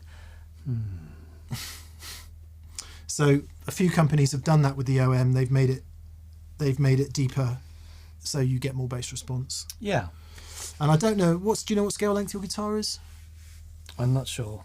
Okay, it'll either be 24.9 or 25.4, So or what- thereabouts. So what Johnny's done is he's moved the bridge so it's in the centre of the mass Yeah. of the this area here. And it's just the most astonishing. Yeah, so one of the other innovations that Martin came up with was the 14 fret neck join. There was a banjo player called Perry Bechtel, for whom I think the Triple O might have been developed, or the OM, can't quite remember the story. Previous to that, the body joined the neck at the 12th fret, Right. which did what you say, pulls the bridge in a, insert whatever word you want here, place, which is why 12 fret guitars sound so lovely. So it might be that Johnny's taking a bit of that mojo. But of course, Perry Bechtel, being the banjo player, he wanted Need to get up high. to get up really high. up there a bit more, so they developed the 14 fret neck joint. So to answer the question, Dan's happy with his Orchestral manoeuvres in the dark. guitar. Do you feel the need for any more acoustic I guitars? do not. Dan?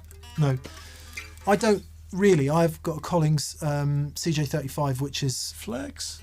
as perfect an all-rounder acoustic as for my tastes. It's mahogany, it's German spruce, it's short scale length, but it's not scalloped braced, so it's a cannon, Oh, it's so loud. and you got to hit it. It's incredible. However, what you need is a nice Triple O 28, an OM 42, a D28 and a D18, because they do sound very different. Right. And if you can be really bothered, the D35 sounds very different too, with the three-piece Rosewood back. What's the J45? And then we go to Gibson. Yeah, okay. J45 is, I always think of as the ultimate songwriter guitar. So Elvis Costello, Bruce Springsteen, loads of people use J45s. J200, Yep. the huge thing. What's the Everly Brothers have? 180s, slightly smaller, made Right. for the Everly Brothers. No way. Yeah, really cool guitar with a double-sided pickguard. You see Beautiful you see guitar. old footage of those guys. Maple bodied too. And they were such accomplished players. Yeah. This is extraordinary. And this like this connection that they had when they were playing, it was just Billy Joe Armstrong and Norah Jones did a fantastic Everly Brothers tribute record. Really? So Billy from Green Day and Norah Jones, yeah. wow. Yeah. It's called For Everly. It's absolutely wonderful.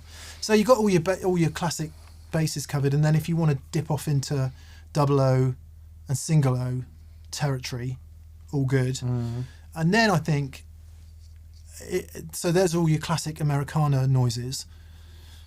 Then I think there's something uniquely special about the more European approach, which would be embodied by people like Roger Bucknell at Filed, Oh, okay. by Nick Benjamin, by Loudon guitars. Loudon, yeah. And I'm not saying they're all the same. They're not. They're unique in their own rights, but it is a different take on things. Right.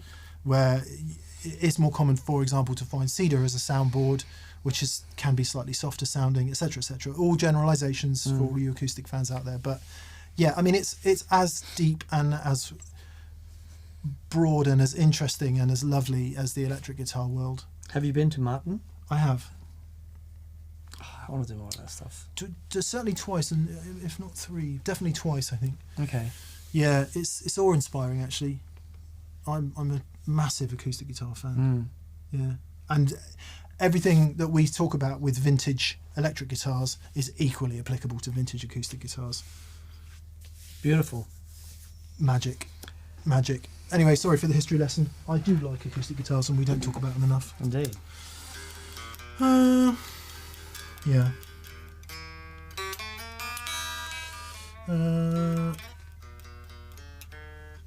Yeah, there we are. Taylor GS Mini. Yeah, cool. I've got one of those. James. Dan plays it every time he stays on a Monday night.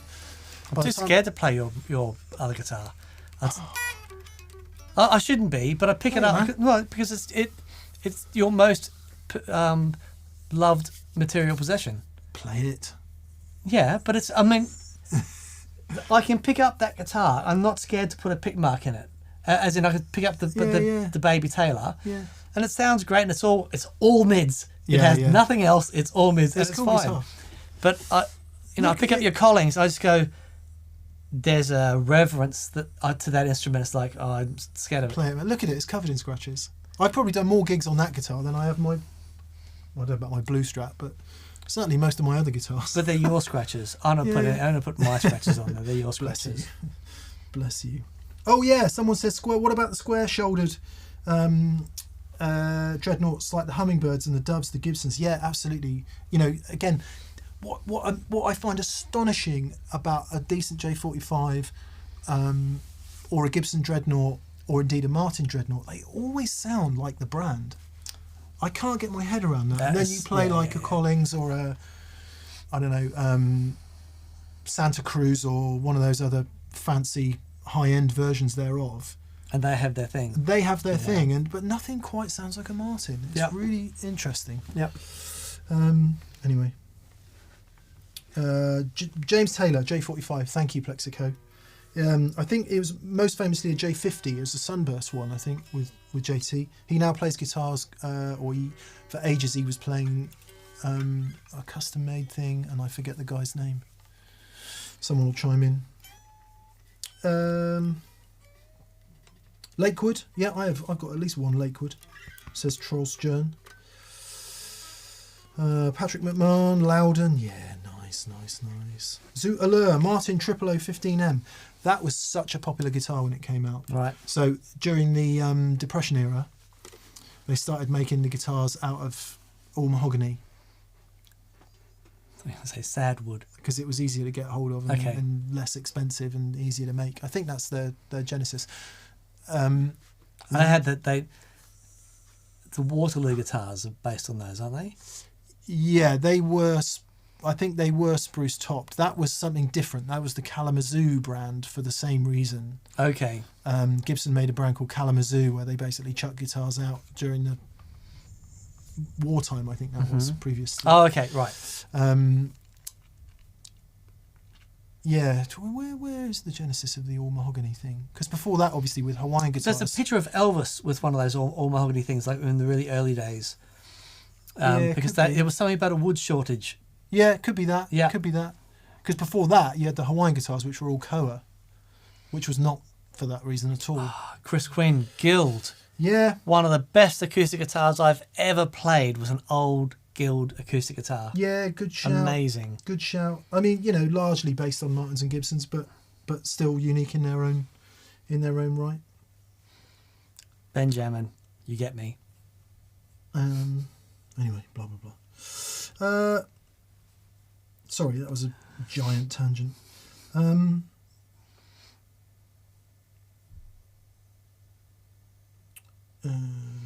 Larrivee. Did you say Larrivee? Larrivee. Larrivee, yeah. Yeah, Jean met him a few times. Legends, says Rodrigo Gaspari. Can a problem with a cable cause hum or buzz? Yes, Yeah, absolutely. big time.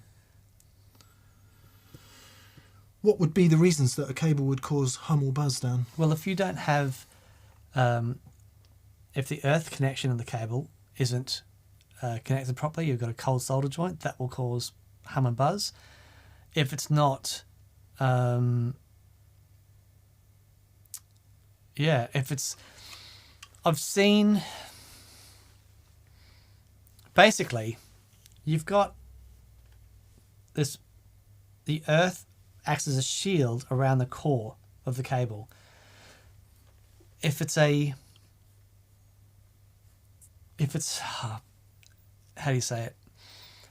If the cable isn't of a specific quality, and most 99% of cables do it adequately, but you can get some really shoddy cables that the earth is just a token, and they can cause you issues.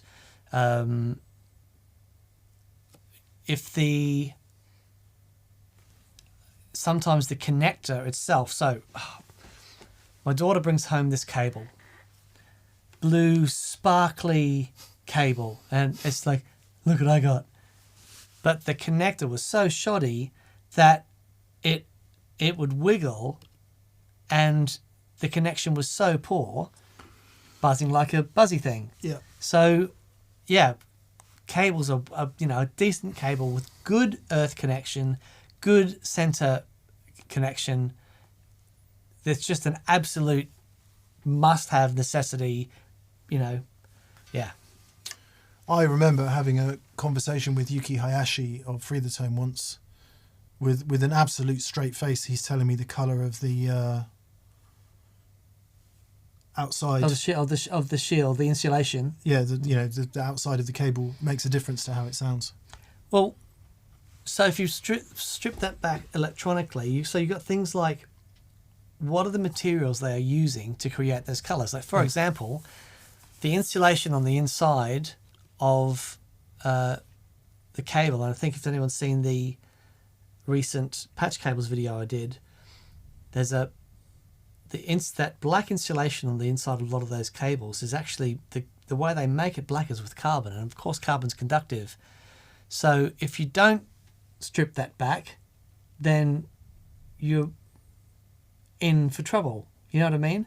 And so sometimes what the insulation is made of and the way they colour it, those things will have a bearing on the way electrons flow. Yeah, I think that was his point. Yeah. Eagle Ray Rob, thank you for the JT knowledge. From 73 to 84, he used Whitebrook guitars. Mark Whitebrook. 84 and 85, he played Yamahas. Yeah, I've seen a lot of pictures of him with Yamahas. 85 to current time is Olsen, James Olsen. That's what I was trying to remember. Thank you, Rob. And if you watch the video where he's showing you how to tune his guitar, I think he's got his Olsen for that, if I remember correctly. That's a great video. Yeah. That's James Taylor, for those of you who didn't get that. JT. Dan Herbert again, he says, sorry to repeat, but I forgot. My wife got me a TPS audio tape shirt for my birthday. Great product, friendly shipping. Thanks, guys. Nice one, Dan. Bud. Thanks for buying shirts. And thanks to your wife for having such great taste. Sub Rosa, how often are you guys having to replace valves? Particularly those pesky slow death preamp ones where the amp seems to slowly sound worse over time. It all depends on usage. Yeah. When I was out playing 4 or 5 nights a week, I would replace them every 6 months. I haven't replaced valves in my amps for years. What, even the preamp tubes? The preamp tubes, I wouldn't replace them that often. The power tubes, absolutely. The phase inverter, absolutely. In an EL84 amp? Yeah. Yeah. Yeah, absolutely. But the 12AX7s and the EF86s were pretty consistent, but I would eventually have to, But it was more, those preamp valves was more a tonal thing. Yeah. You could they don't, like you're saying, sounds progressively worse over time. It's more likely to be the power tubes, I would have thought. I mean, we know 50-year-old amps with the same preamp tubes in. And sound amazing. And still sound great. But again, we don't know how used those amps have been. Yeah. So it's, at some point they will need replacing. But they don't take, high amounts of voltage like the power valves do they? So yeah, they don't get hammered the same way. They don't. Yeah, they don't get hammered the same way the power amps do. Yeah. But the phase inverter is works as hard. Yeah. So that's a 12AX7 that needs replacing. As someone who's always used or has predominantly used like 100-watt 6L6 amps, it's rare that those are ever cranking. So I find in those amps, they can last a long time. Oh, I mean, I I've only ever changed the amps in my Lone Star valves in my Lone Star once, I think. Sure. Well, I guess for me, because I'm using Voxes and stuff, and Yeah. they're loud, Marshalls, working hard. if you're cooking those EL34s more often, Yeah. for sure. And it would be interesting to see now that we're banging the deluxe reverb, that gets a serious yeah, thrashing, yeah, totally. couple 3 times a month. Yeah, but that's the thing. It's not out 5 nights a week No. on stage for a couple of hours. It also depends on the amp that you're playing and how it's biased. So, for example, Yeah, right. I've got a 1961 AC30, and the cathode bias resistor on the power valves, if you look on the tech, it's 50 ohms. And you see that on lots of Vox style amplifiers, that 50 ohm cathode resistor. But you look at the valves that were made back then, which were the Mullards, and they could handle that. But the valves now, it's way too hot for them. Right. So if you adjust that resistor to, so I've got a switch on my amplifier that I made that has got 3 settings. It's got 50. I've got an original set of Mullards for when I'm recording in that amplifier, and I switch the cathode resistor to 50 ohms. I've got an 80 ohm setting, and I've got a 68 ohm in the middle, just sort of, to get a bit closer. But for standard modern like JJ EL84s, which I think sound great, stick it on the 80 ohms, sounds fantastic, and they will last for ages. The amp's got more headroom, Yeah. and it sounds brilliant. Our AC15 eats power tubes, doesn't it? It does. Yeah, we've done that 3 or 4 times in 5 years, and it doesn't get used every week, so that does eat power tubes. Yeah, I'll have to check out what the cathode resistor is. Yeah. Because I think a lot of them they still use that original 50 ohm Oh, right. resistor. But that's just to say that it might be that if your amp has a really traditional design but using modern valves, that it's worth having a look at. If what you're finding is that you're eating through power valves. Yeah. Jamie has been asking whether he should buy a Telly or a 335 after a Strat, and people have been weighing in on the question, and I like Dave's answer, which is, the answer, Jamie, just get the one you find sexier. That's great. And I wholeheartedly agree. So Dan's going to say Telly. Well, because I find the sexy telly. I'm going to say 335 for a reason you may not be expecting. And I've got to find a way of saying this that... Yeah, well, I'll just say it. I think a Telly is a more different guitar from a Strat than a 335 is. Interesting. Tellys are... And that comes from the envelope of the note, the kind of plank nature of how it sits on your body. Yeah. It's a thing. And it's controversial. You may entirely disagree, but certainly in terms of the sort of single coilness, the twang of the way the strings are flat, Yeah. all of that will feel more familiar. I think the 335 might be more fun because it's so different. Yeah. Yeah. Physically. Yeah. And you've got all those, in between 4-pot Gibson sounds to explore, which is really good fun. Really good fun. I think you probably know the answer because you know the style you want to play, and you know the players you like, and you know the thing that makes you happy. So you probably know the answer. Yeah.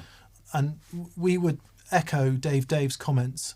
Well, we would extrapolate on Dave's comments, and it being sexy is one thing, but playing the music you find sexy, to continue that analogy, would be the way to go. Yeah. Yeah. I concur. Yeah.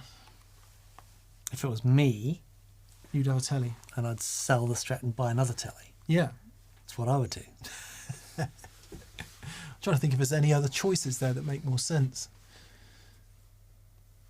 See, Les Paul's like completely different. Yeah, what I love about the 335 is that semi-hollow nature is such a great juxtaposition against the Strat. Those two sounds work so beautifully together. Yeah. I think in some instances it's probably easier to balance a rig with a 335 and a Strat than it is to balance a rig with a Strat and a Telecaster. Interestingly, Jamie is saying it's predominantly for recording. A 335 every day. Yeah, that's what I was going to say. Because you'd be amazed how bright and jangly you can make that bridge pickup if you want. Yeah. You need that. But never is a telly going to get you those in-between humbucking sounds or the neck pickup fluty thing. Every track you put a telly on, you within seconds you go, there's your telly doing its thing. No matter what you do with it, it's that the sound of a Telecaster it's so forward and so proud. And I think with the 335, I mean, yeah, to an extent, because you've got the acoustic nature of it, it definitely has a signature sound. But it's for recording, there's so much you can do with it. And the humbuckers, of course. Exactly. You know how much me and Dan love Strats, but even we have days where we're like, I just can't deal with the hum. Yeah. For live, there's no problem live, but for recording, sometimes it's like I just can't do this because I need to be stood here in order to operate this pedal or whatever. And on that day, it's a humbucker. Yeah, sure.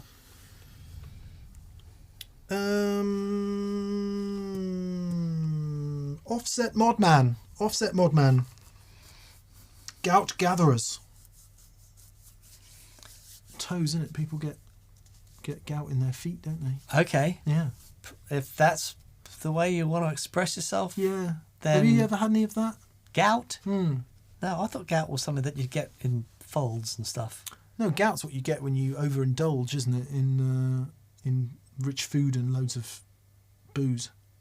Then I'm astonished I haven't had gout. Yeah, well, that's kind of why I asked. Me too, for that matter. Yeah. But I think maybe doing like 5 miles a day walking probably helps. Yeah, right. My friend Graham gets it, actually. He likes a pint. Anyway, gout Stout gatherers. gout. G3 is ace.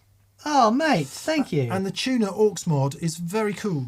Any Thank you, chance you will do something to enable stereo guitars to be routed more simply, i.e. via TRS for Rickenbackers and 345s, etc.? Yeah, so what you're saying is instead of having to go, if you have a stereo guitar at the moment, you would need to go, I think, in the input and the return of loop 1 and split it parallel. Yeah. It's an interesting question. Yeah, leave it with me. I will have a look. You know what? I'd love to do a show on stereo guitars because it's something I do not get. I've seen guitars. The most obvious one is the neck pickups in one output, the bridge pickups in another.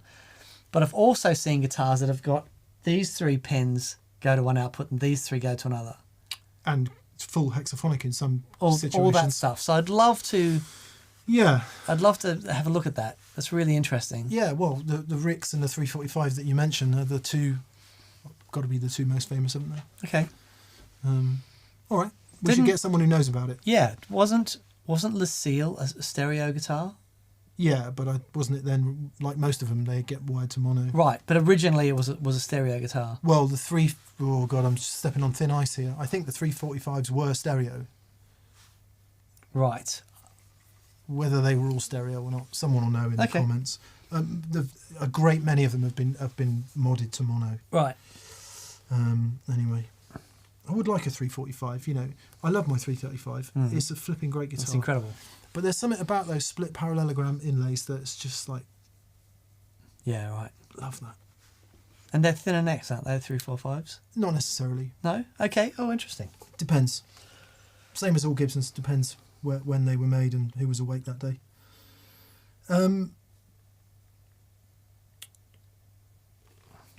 That 355 that Paul brought in earlier. Did you see his custom 3 pickup? No, what's that? He's got a Les Paul, a custom shop 3 pickup Les Paul. Nice.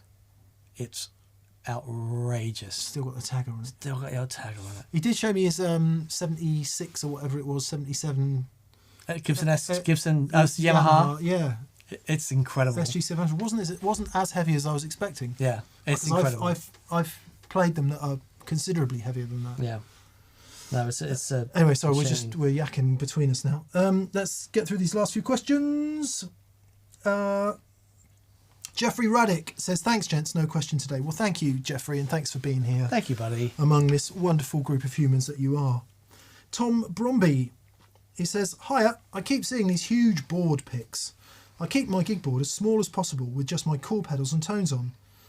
It's sometimes a jigsaw puzzle to fit, but that's part of the fun. What's too big?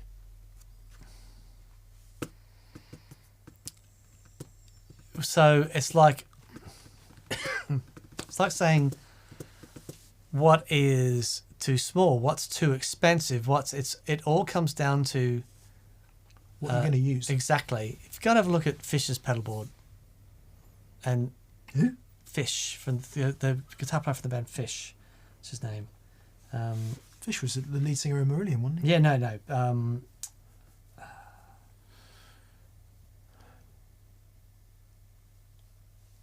I'll show you. Anyway, yeah, I'm with you, Tom. Depends on the gig. Like, if it's a TPS gig, then obviously Dan and I will go full fat. I can't deal with anything much bigger than the Schmitter ASA 550. Trey Anastasio. Oh, okay. Does he have a small board? I'll show you.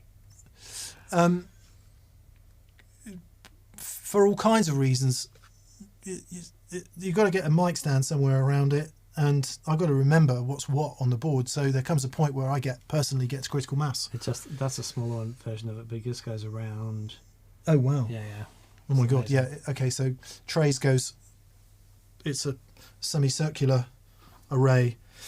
It's what you use, isn't it? And I think the danger of having so many options now, and we're all so engulfed in having many pedals, the temptation is to put them all on there. If it's a TPS gig, the pedals that are required for the gig go on the board and nothing else. Mm-hmm. And then I've done a bunch of guest gigs this year and some pub gigs, and usually it's a stripped down version of that. But I've settled on my SA550, which in most pub gigs the rest of the band look at and go, it's the Starship Enterprise. How do you know what button to press? All that. Yeah.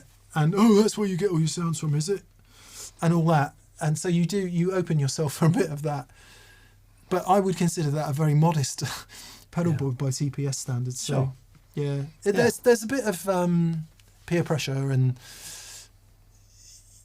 the other thing is if you go to, if you guest on someone else's gig, or you are the guitar player in a band where the singer and the sax player, and you're over there, then again having a massive pedal board might be overkill. So I think it depends on the context. Context is everything. I've always had a pretty big board, and one of the things is that there was always a number of pedals I wanted to be able to get sounds of, and there are always compromises in that, which is what led to one thing that led to another. But I've loved having. So I remember doing some Bon Jovi song, and it was the one with the vocoder. I was going to say, is there any other Bon Bon Jovi Jovi song? But Living on a Prayer. But Of course there are. I used the Phase 100 Yeah. on this sort of slow, deep phase thing to get that that sound. That going into the Musitronics, Oh yeah, okay. The Phasor. no. The filter. the filter. What's it called? I don't know. Oh, come on, that one there. Oh my god. Oh my word. Anyway.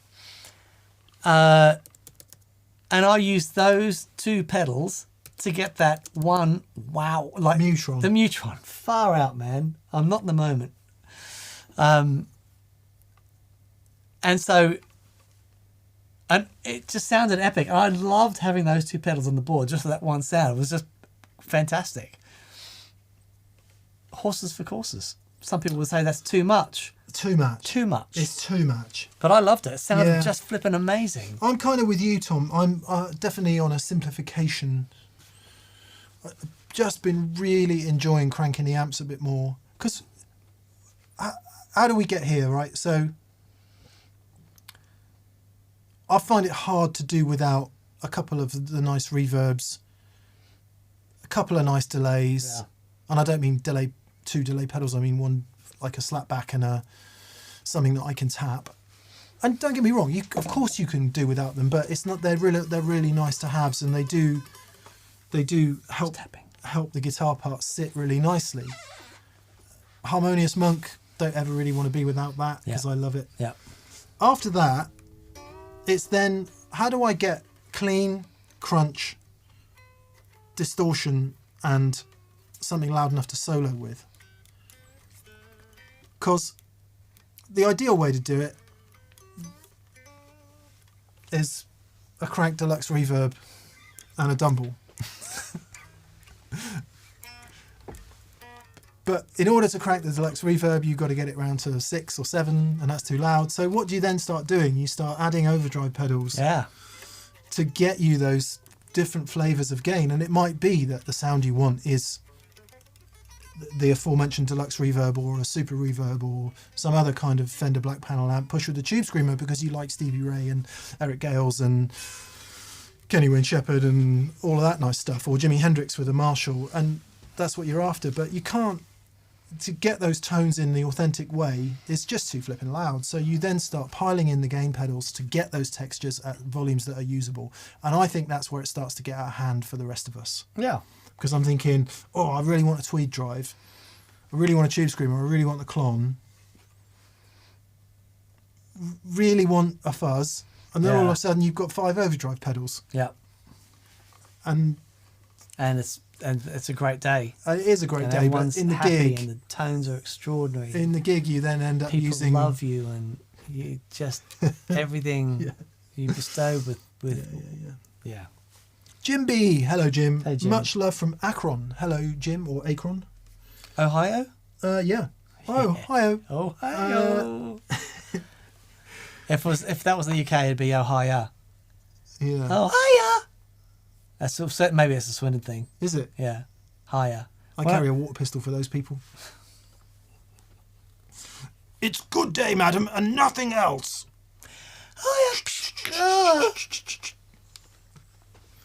You will bid me good morrow. I will damn your impudence, and you will be on your way. You impotent. Damn your impudence.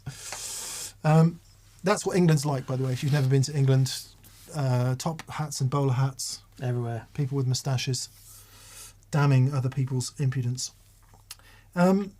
Jim says, much love from Akron. What makes a good drive pedal? What are? Headroom, for me. I don't like anything that squashes too much. Okay. Interesting.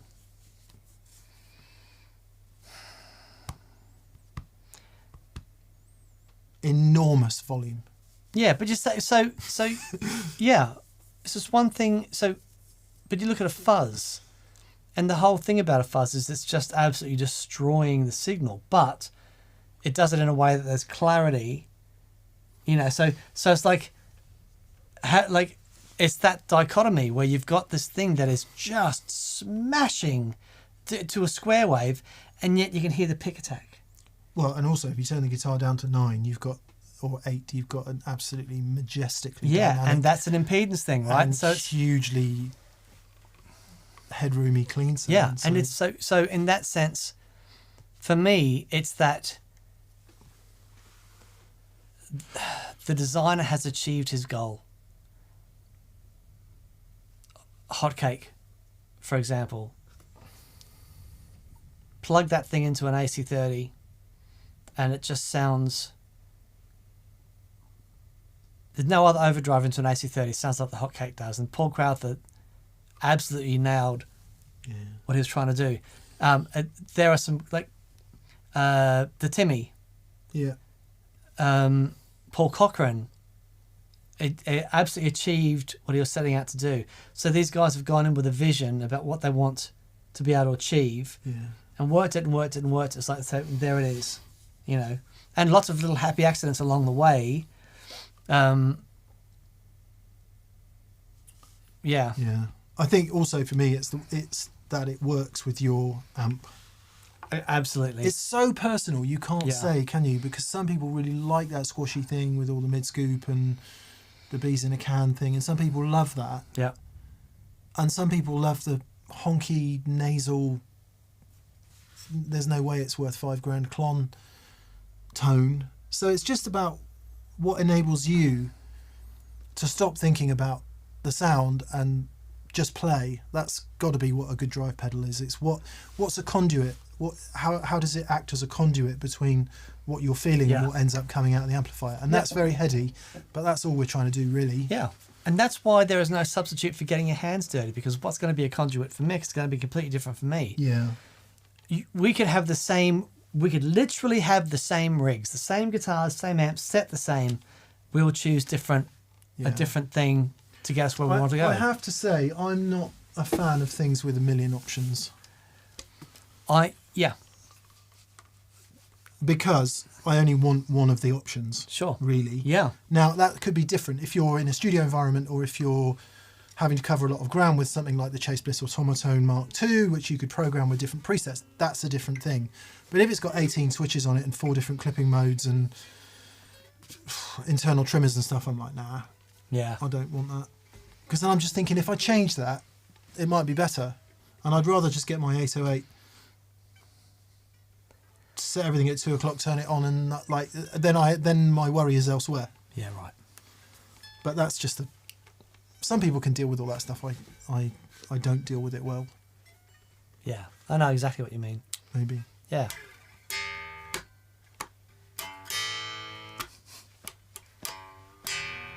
Isn't it that thing? It's so flippin' loud. I love this guitar. I'm not sure that helps, Jim, but anyway. Peter Highlander. There can be only one. Can be and only you one. are it, Peter, for this is this week's last question. What do they The call last it? question for for 2022. Is it The Gathering they call it? Yes, The Gathering. Where they come together? Yes. Yeah. Hello, New York. New York. He was incredible on that. Hi, my name's Candy. I bet you are.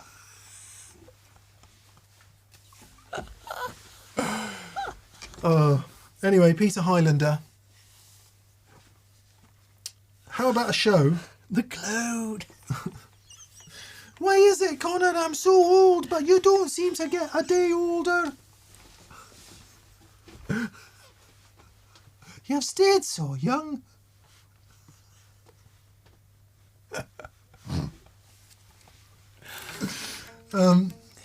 Peter says, how about a show on choosing a sword and getting to the gathering? Oh no, sorry. Sorry. What was he called? The Kurgan, wasn't he? The Kurgan. Was Sean Connery immortal as well? And he was there Yeah. to train. He was came- there to train Christopher Lambert. Exactly. Yeah, and then yeah, Yeah, that's right. But then he got his head chopped off by the Kurgan. by the Kurgan. Yeah. Yeah. New York. Oh, man. That's great. How about a show on how to start playing loud? Says Peter Highlander. Oh, that is a great idea. How to get over the fear of playing loud. I often hold up my back when I'm trying to turn up my amp. Yeah. Yeah. Yeah. I'll give you a quick exercise that might help. The Quickening. Thank you for The Quickening. podcast. That's it. And Chris Fleming and James Blessed. The Quickening. Yeah. I was running along with a horse on the beach. Didn't realise Poldark was in it. Running with a horse on the beach. Yeah, that's him. I'm away to train with. Oh, okay. So, a really interesting thing to start if you want to learn to play loud, turn the amp up and see if you can play quietly. Volume on full, amp on full, and then just start understanding that you don't have to, every time yeah, with the yeah, amp on loud, start exploring the dynamics of a soft pick. You listen to dynamic players. When you listen to Robin Ford play, and you dissect one of his lines and have a listen to it, the flippin' dynamics in his playing, it's like a horn line, and it has breath and life to it, just like that.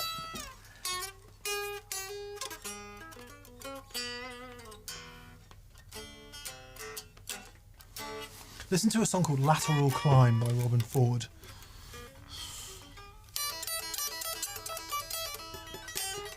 That's where I learned that lick.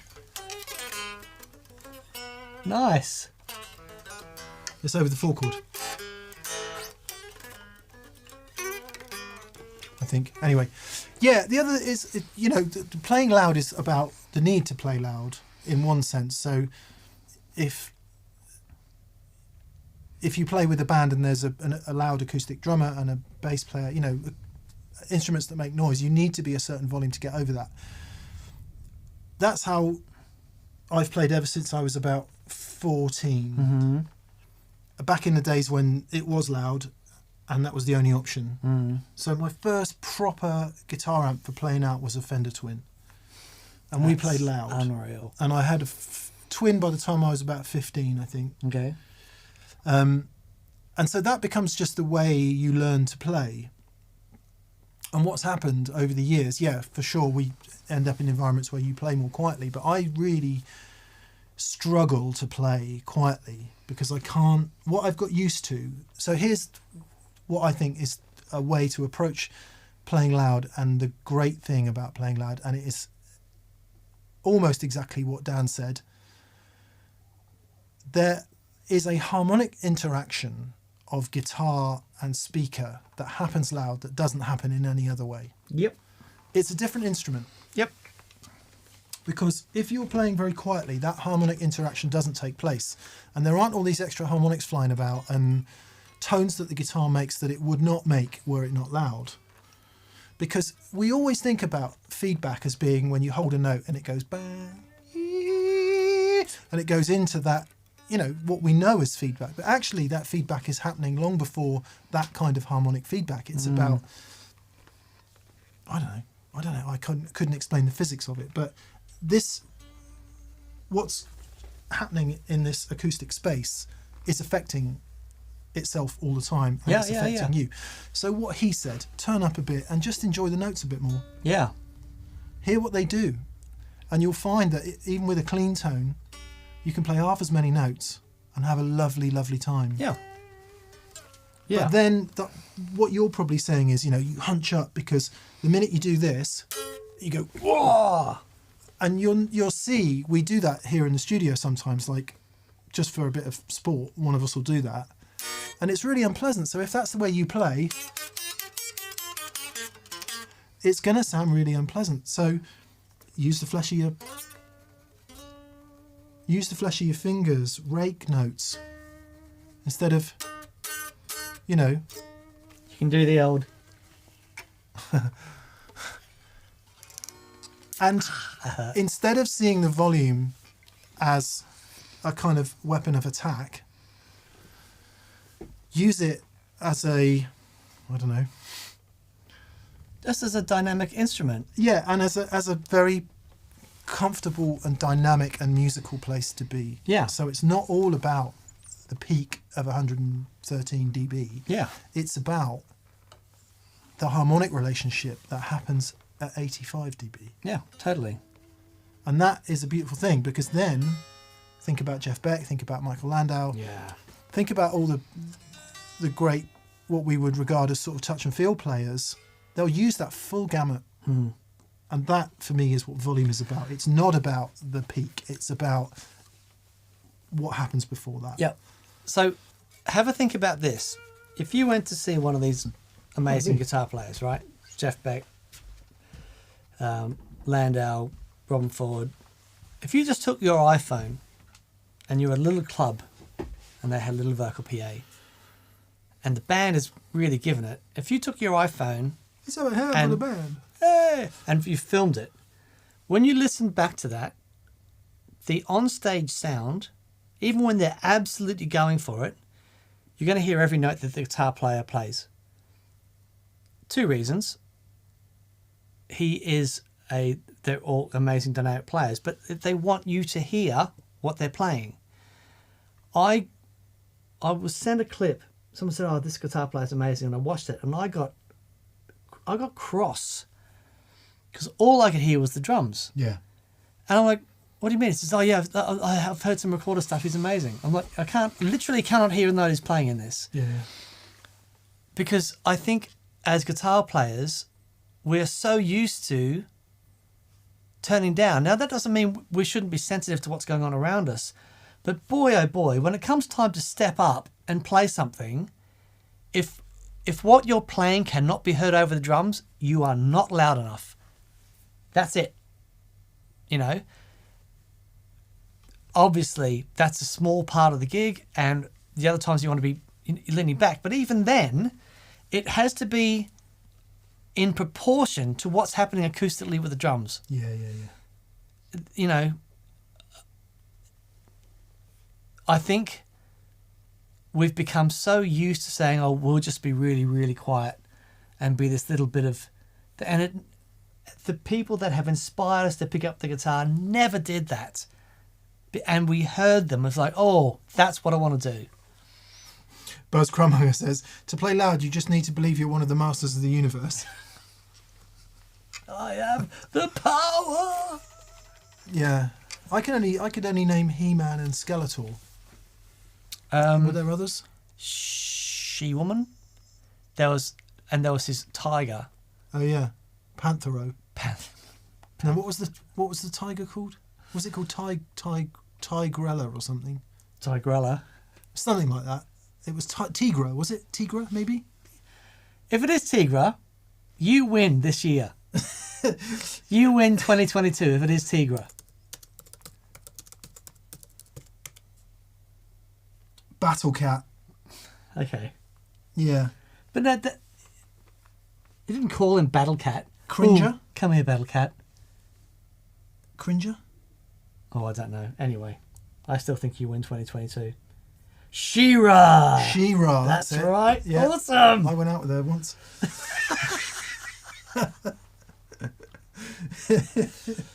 Oh, boy. Yeah, anyway, and damping. Lots of damping, says Buzz Crumhanger. Yeah.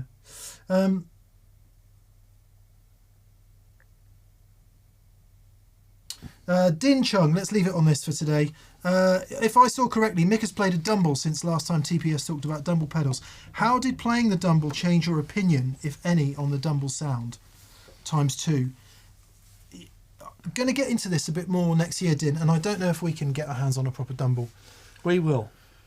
I will say that on various bits of knowledge that I'm not really at liberty to share, I can tell you that is very close. And I'm confident that it is in that game. Yeah. Now, I think I've played 3 Overdrive specials in all. 1 properly in anger and 2 sort of bits here and there. And they're all quite different. Right.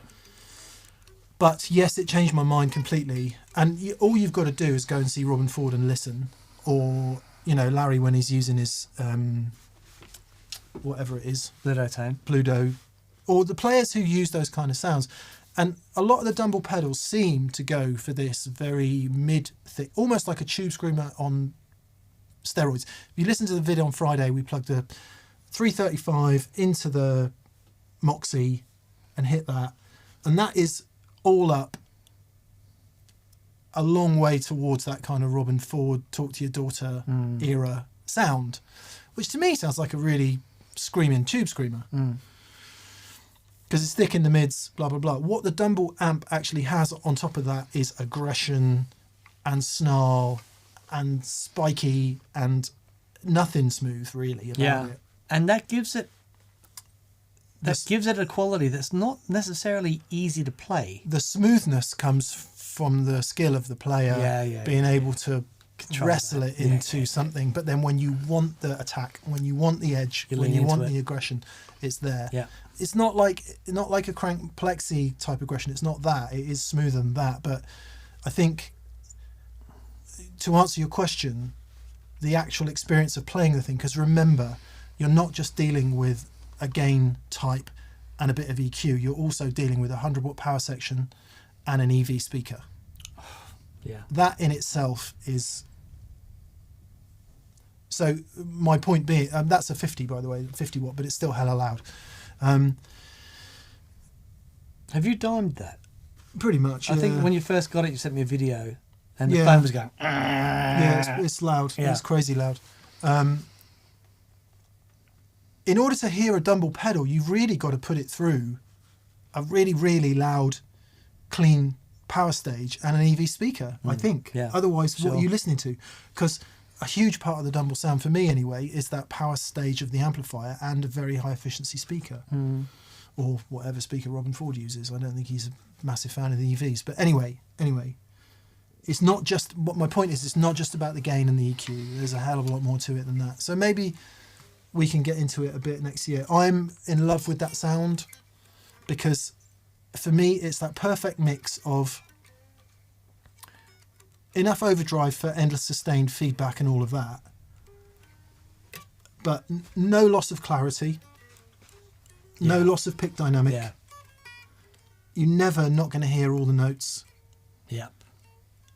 It's not a high gain sound where you lose all that definition. And so I am deeply in love with that kind of sound at the moment. Yeah. But the actual amp derived version of it, and indeed from the Kingsley, we got pretty close using the Kingsley pedals and the Mesa Boogie Power Amp and the EVs. That was a good version of that sound, Amazing. I thought. Do you know anyone that uses a Telecaster on a Dumble? Robin Ford. Okay.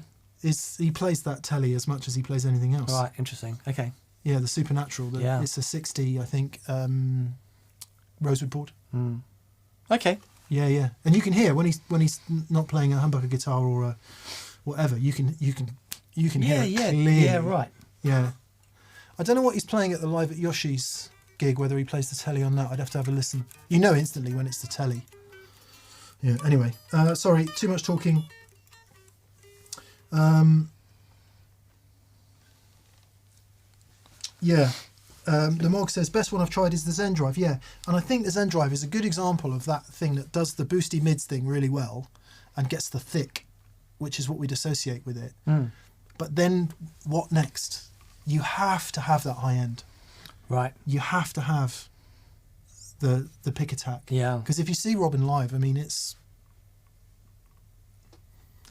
no loss of high end there. Yeah. Of course. Yeah. And I'm not saying he's the only Dumble player. So let's finish off and talk about some Dumble players. Christopher Cross on his guitar player. Oh my word. Landau with his Sidewinder, very different kind of thing. Stevie Ray with his silver string singer. Robin Ford with the overdrive special. Larry Carlton with the overdrive special. I don't know what one Eric Johnson had. So David Linley Jackson Brown. with Jackson Brown Yep. and the slide. That's a different version on it. Yeah. Sonny Landreth, I don't know if he maybe... There's another very famous slide player who was a Dumble guy. So this thing that we talk about with the Dumble sound tends to be that version of the ODS sound that we know and love. Yeah. But it's so much more than that. So the solo, the solo that Eric Johnson played on the Christopher Cross album, Minstrel Gigolo. Again, I've listened to that for a flippin' Dumble thing, and it's like, it's so unlike the other Dumble tones that we know, and yet it is unmistakably a Dumble. Yeah. It's just extraordinary.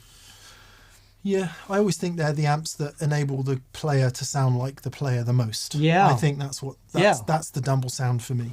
But yeah. Amazing. Anyway, maybe we'll get into it. We really should find a real one if we can, but they are like rocking horse doo-doo. Do you have a favourite chord of 2022? Yeah, probably. Okay. We'll say goodbye. Dan's going to play his favourite chord of 2022. I'll play my favourite chord of 22. We'll say thank you to everyone for a wonderful year and for being part of this community. It really means a lot to us. It is not lost on us Yeah. that we're among friends here, and hopefully you guys feel that you are among friends too. It's a lovely bunch of people, and thank you for being that way. Yep. Yeah. It's so appreciated. If you celebrate this time of year, have a great time. If you don't, have a great time. I'm going to lie down for a bit. Good man. I might even try and play the guitar. That'd be lovely. Mm. I'm going to finish off Paul Stacey's rig. That's my Christmas. Favourite chord for 2022? Let's not get this wrong. Welcome to the real world, she said to me. That's So yeah, it same sounds thing. like an extension of that. Yeah, it is exactly that. There we go. Exactly that. There we go. See, it's not hopeless, Dan. No, never been hopeless. It's not hopeless. My favourite chord is the one you'll hear at the beginning of the TPS. The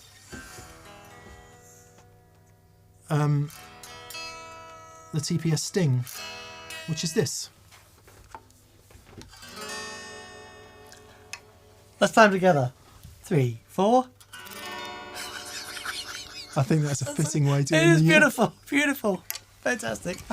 Cheers, everyone. Have a fantastic holiday, Christmas, all the stuff. There will See you. Yes, there will be videos every have Friday. videos. Yeah. We've made sure there's videos every Friday until we come back, and then we'll be back for VCQ at some point in January. Indeed. Grosses pieces. Much love. Nice out. That's my chord.